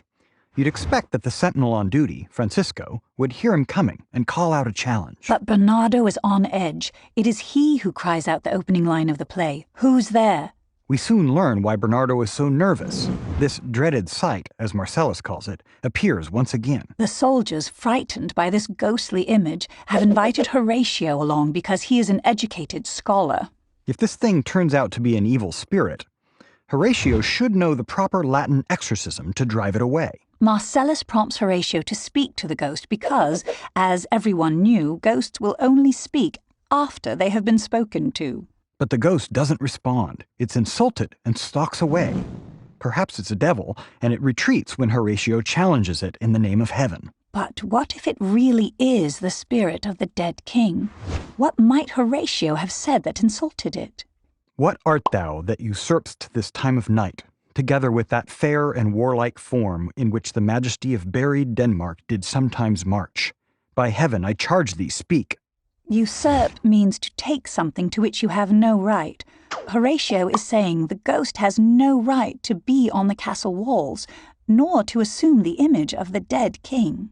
But in Shakespeare's day, the word usurp was generally used for one specific situation, when someone seized the crown to which he had no legal claim. So a king would never appreciate being called an usurper, no matter what sense of the word was being used. In modern English, we have only one form of the second-person pronoun, you. But in Shakespeare's time, you had a second form, thou, which was used when addressing people of lower social status. And this is how Horatio addresses the ghost. What art thou? Hardly the way to speak to a king. And finally, Horatio commands the ghost. I charge thee, speak. Kings were not in the habit of taking orders from anyone.